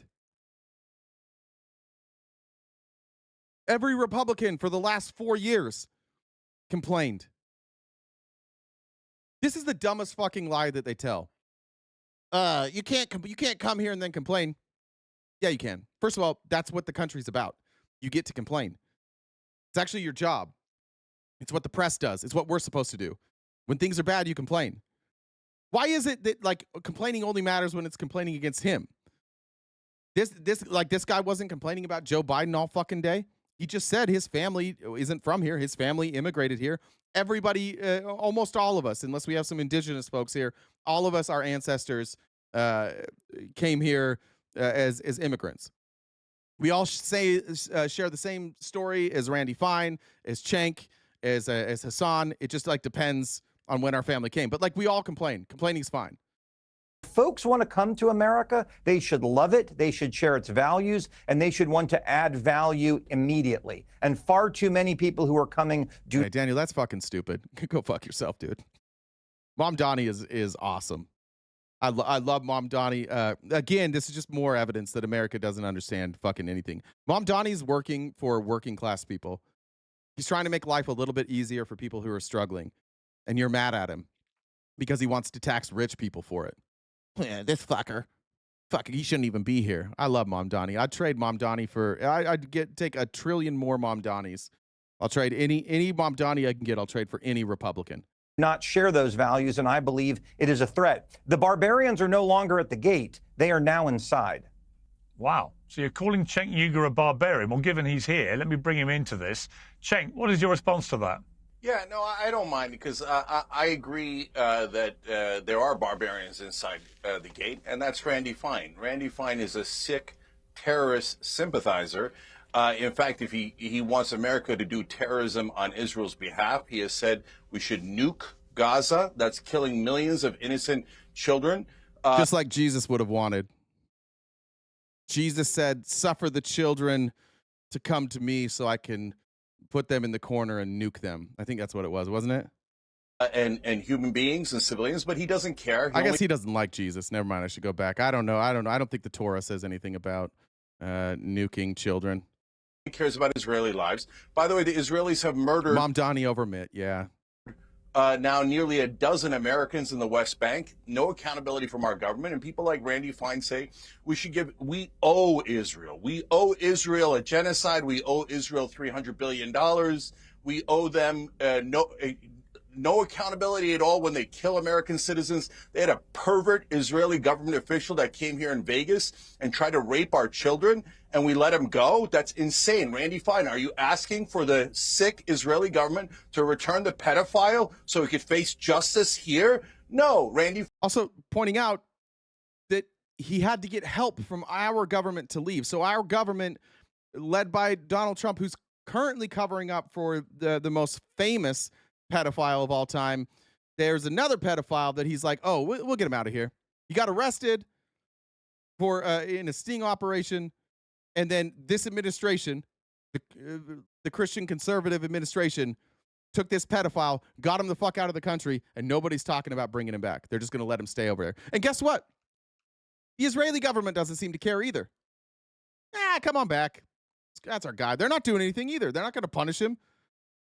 None of you care about abusing children ever. We are killing children all the fucking time. And not a peep from you guys. Not one fucking peep. Fine represents Israel, not America. Everybody knows that. He also said we should starve all the Gazans. So he's right. There's a sickness inside our government.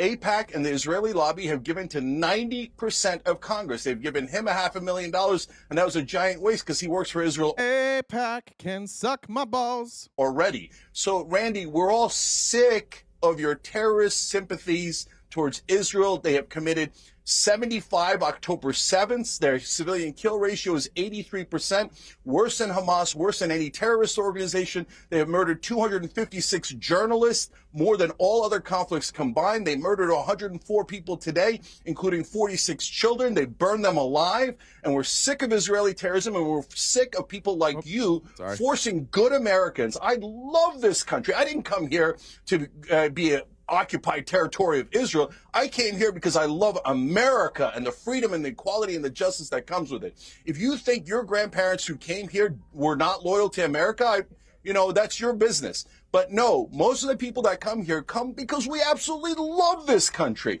and not Israel. Why don't you go to the Knesset, brother? Everybody knows you love Israel and you despise Palestinians and you love Israeli terrorism. Why don't you move to Tel Aviv already? It got a little bit better. Now we're not done yet. And it gets heated.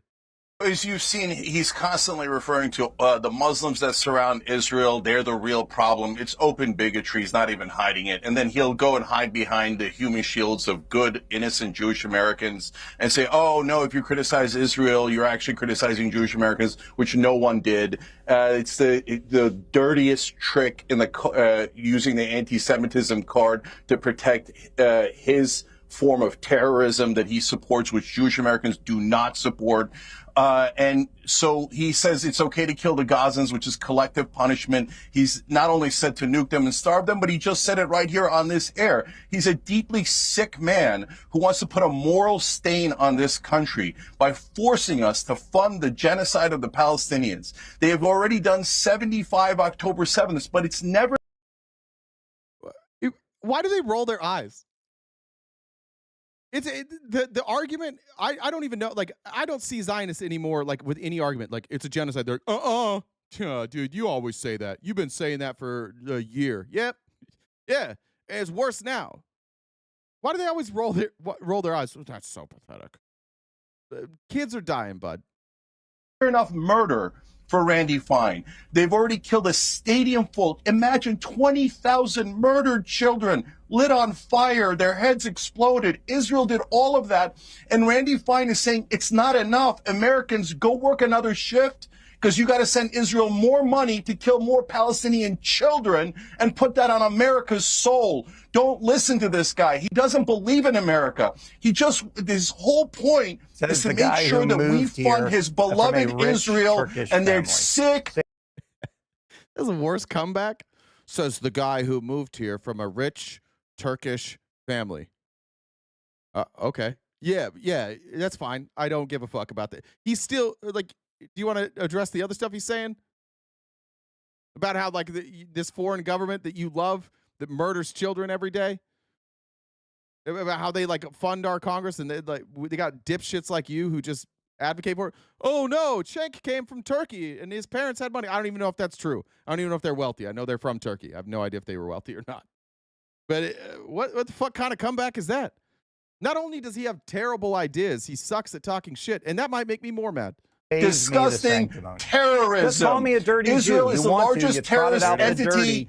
Trot it out. Come on, just nobody do it. said that. You're the only one. Remember what Cenk said earlier? He's like, what's going to happen? What he always does is we talk about the kids who have been killed, and then he always hides behind the good American Jewish people. Cenk, just like 2 seconds ago, predicted that he would play victim, and immediately plays victim. Disgusting terrorism. Just call me a dirty Israel Jew. is You the want largest to, terrorist entity. Trot it out. Come on, just nobody do it. said that. You're the only one who says it. You're the so badly. sick, disgusting Muslim bigot. Come on. No one wants anti-Semitism. The only person who wants anti-Semitism is you because you want to hide behind it. You bring up your yarmulke when no one else did. No one minds your yarmulke except you brought it up as if like you're some sort of victim. You're the one who wants to nuke over a million people. I'm not a victim at all. You're not a victim. Well, then why'd you just do that thing where you just call me a dirty Jew already? Just call me that. That's what you really want to do. I don't have answers for any of your questions. So what I'm going to ignore all this and just say that all you want to do is call me names. That's really what it is. All these criticisms, you don't, these dead children, it's really just because you hate Jewish people. You're a disgusting terrorist sympathizer, like you. And you should not be inside the United States Congress. You are a stain on this country. And all of your fellow invaders. You are trying to occupy America. So will you? You and your invaders? Who's invading? Who are the invaders? To steal our money. I was born here. To send money over to Israel to steal Palestinian and Arab and Muslim land. He does need some Benadryl. I think he's just sweaty. All right. And look, I didn't tell you, but I do have it. I know what you guys were asking for. This is why I said I'm jealous of Cenk. He got to yell at Randy Fine and Stephanie Miller. I think it's Katie. Is it Katie? One thing I want you guys to notice is that Katie Miller now has adopted Stephen Miller's speaking style, like the cadence. And this is one of the most pathetic days for the Zionists that I've ever seen. Two of your most prominent people just got up there, and nobody that they were talking to took the bait. Nobody, they were careful about not being anti-Semitic, and they don't have anything to say.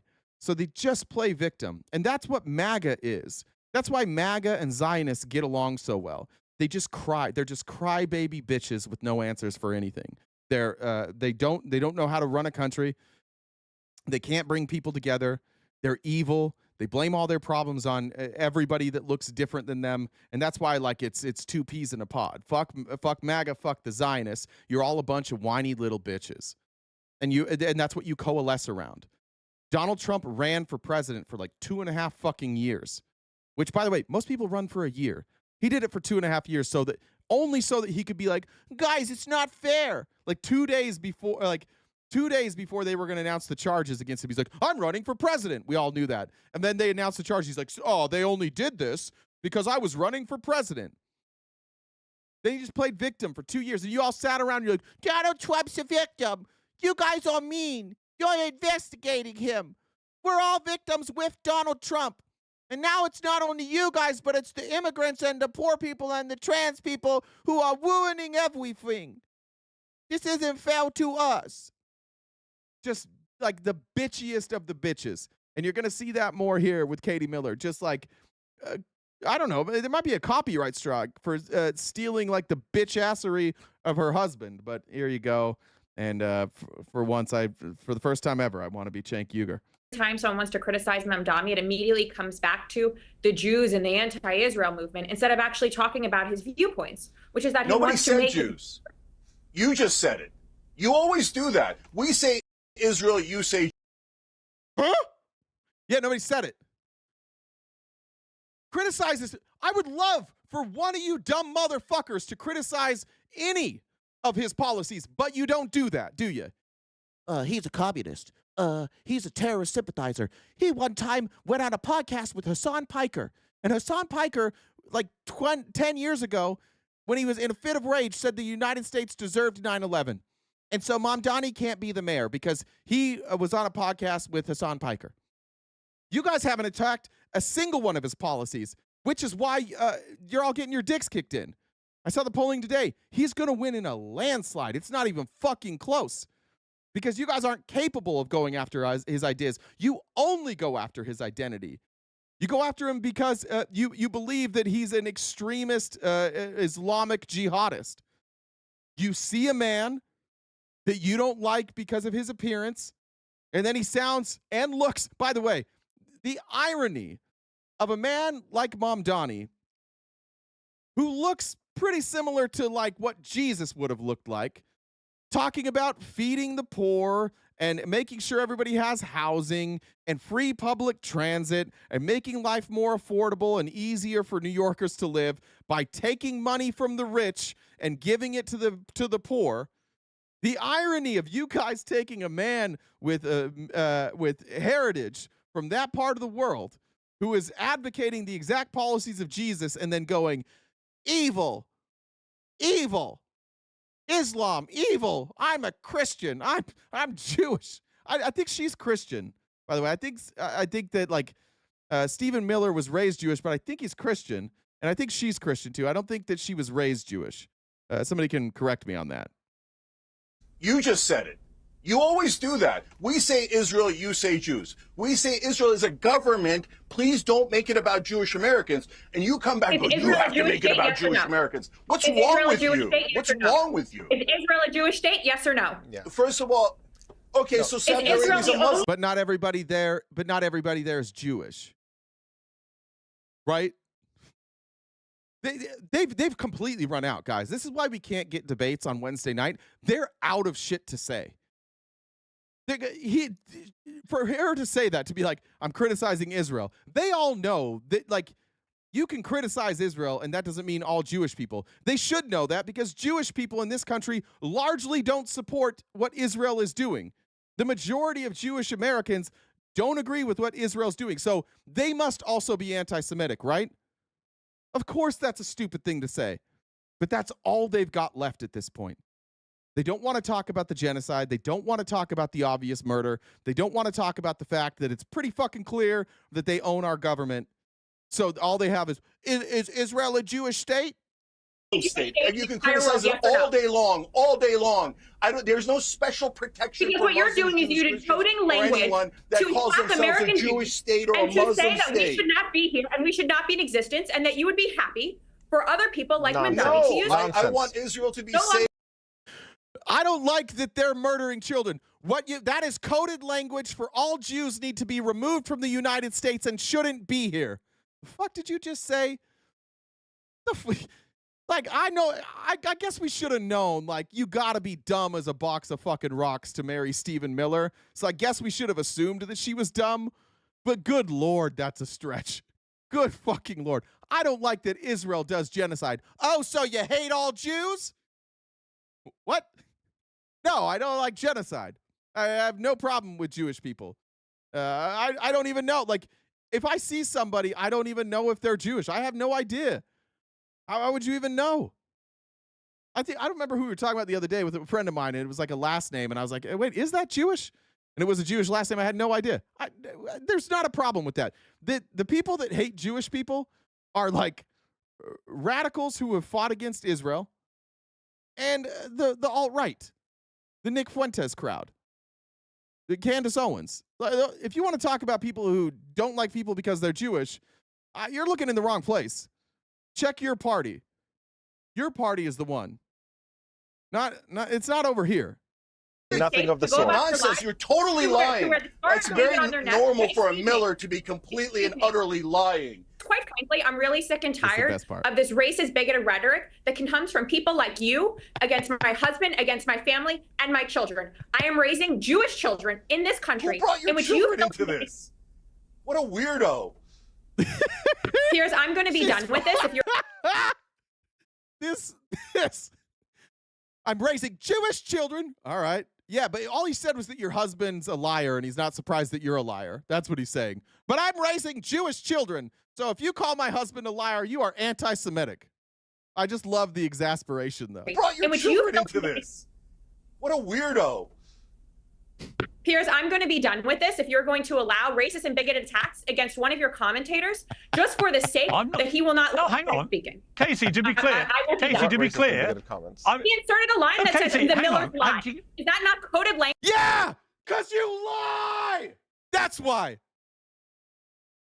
He inserted a line that said the Miller's lie. What's the rest of that? He inserted a line that says the Miller's lie. Is that not coded language for therefore we are Jewish? No! It's that you're Millers. You stupid fucking moron. He's saying that your husband is a dirtbag piece of shit liar, and he's not surprised that somebody who chose to stay married to a dirtbag piece of shit liar is a liar. Has nothing to do with Jewish people. Stephen Miller's own family fucking hates him. They're Jewish. Are they anti-Semitic? They call him a liar too. They must also be anti-Semitic. This is crazy. This is just like everything they accuse people of. When we talk like race baiting and victim complex, she is reaching so far into her bag to find victimhood. He's just like, you're a liar, your husband's a liar. So you want all Jews dead then? No, but you guys could go the fuck away. That'd be fine. Come on, Pierce. Where are you? What? Where are you standing? God, you're so Katie, pathetic. if I can speak. Everything's your shield. If I can is speak, listen. anti-Semite. Fire him, cancel him, cancel him, America. Oh my God, Israel's feelings have been hurt. Why don't you work for this country? All right, can we try and get this country? You are a guest on my show, and I appreciate you coming on the show, and I like you coming on the show. And I'm saying but, that two other guests on your show are welcome to participate in these anti-Semitic attacks that is so permeating on CNN and MSNBC. This is so ridiculous. I'm sorry. I have to jump in here. Somebody criticizing you personally is not an anti-Semitic attack. If somebody says that you are lying, that is not an attack on Jews, that is an attack on you. And just stop hiding behind identity. This is all the snowflake behavior that the right is supposedly criticizing the left for, that you're simply repeating here. Yes, Stephen Miller is a destructive force in American society. That is not an attack on Jews. That is no reference to his identity. This is an attack on him individually, and just deal with the merits of this case. Yeah, he's a bitch. That's what we meant. Your husband's a dumb fucking lying bitch. Fuck Stephen Miller. Fuck Katie Miller. And but speaking of fuck Katie Miller, what's Elon Musk up to? Anybody checked on Elon Musk lately? He's pretty anti-Semitic. Elon Musk isn't exactly like a friend to the Jewish people. Didn't she work for Elon? Didn't she leave with Elon? Remember when Elon left the White House? He's like, hey, I'm taking your wife with me, Stephen. He's like, oh, I don't like that. Ugh. This gets pissed off, turns into a swollen anal polyp immediately. All right, let me read some comments. We'll get out of here. Corvette Girl said 15 Republicans just signed on with Dems to fund SNAP for Bernie. Now let's see if they bring it to vote. Interesting. Let me look at that real quick. Who joined with them? Guys, I don't know if we hit the goal or not. If you want, now's the last chance. If you want to help us knock that out, that would be greatly appreciated. I'm looking here. 15 Republican senators have now joined all 47 members of the Democratic caucus on legislation to extend SNAP benefits during the shutdown. In all, 62 senators are on this bill. See if they have the names. Anybody have names?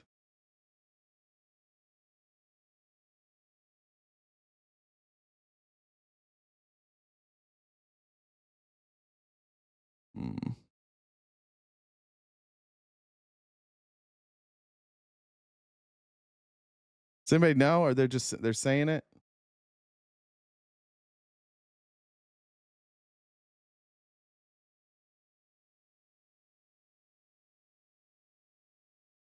Not sure. All right. Well, I'll have those names tomorrow morning. I'm sure we'll get them, unless maybe they're just staying quiet. Let's see.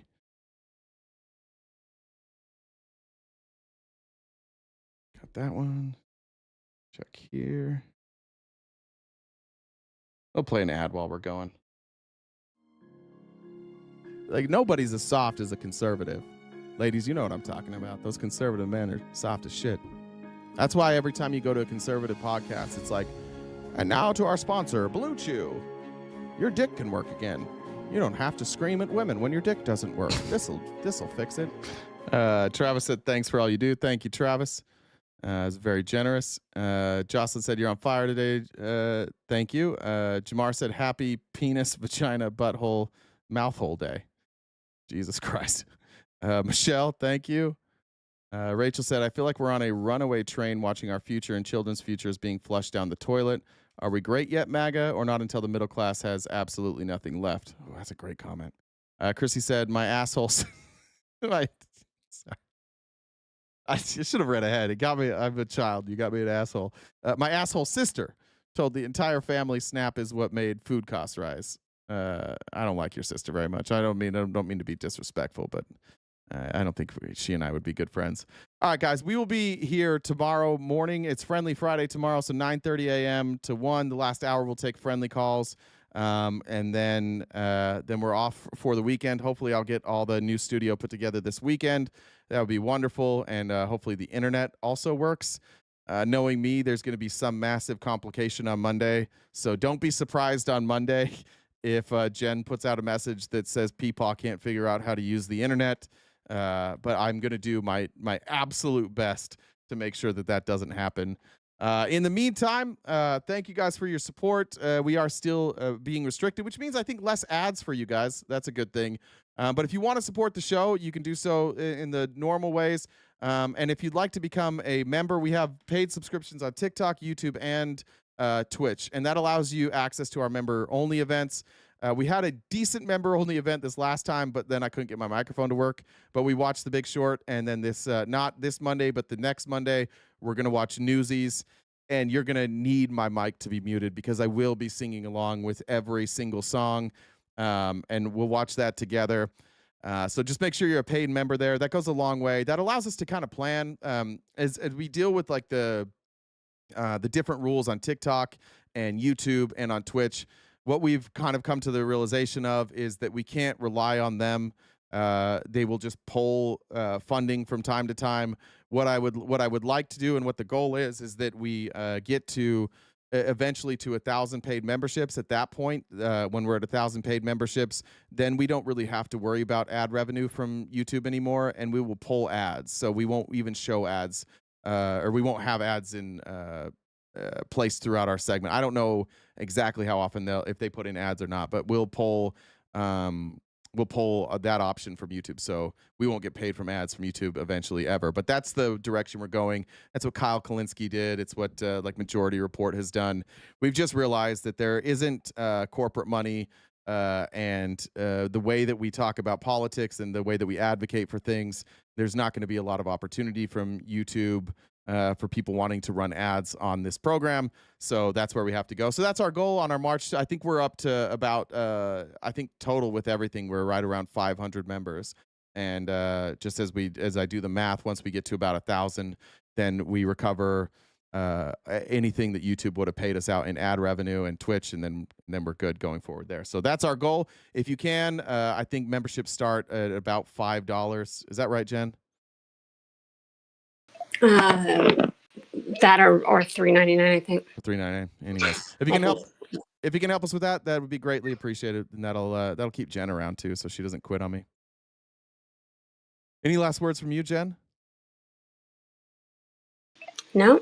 All right, everybody. We'll see you tomorrow morning, 9:30 a.m. to 1 Pacific Standard Time, right here, wherever you're watching. Take care of yourselves. Try and smile, medicate, and stay cute and cool, and have a great summer.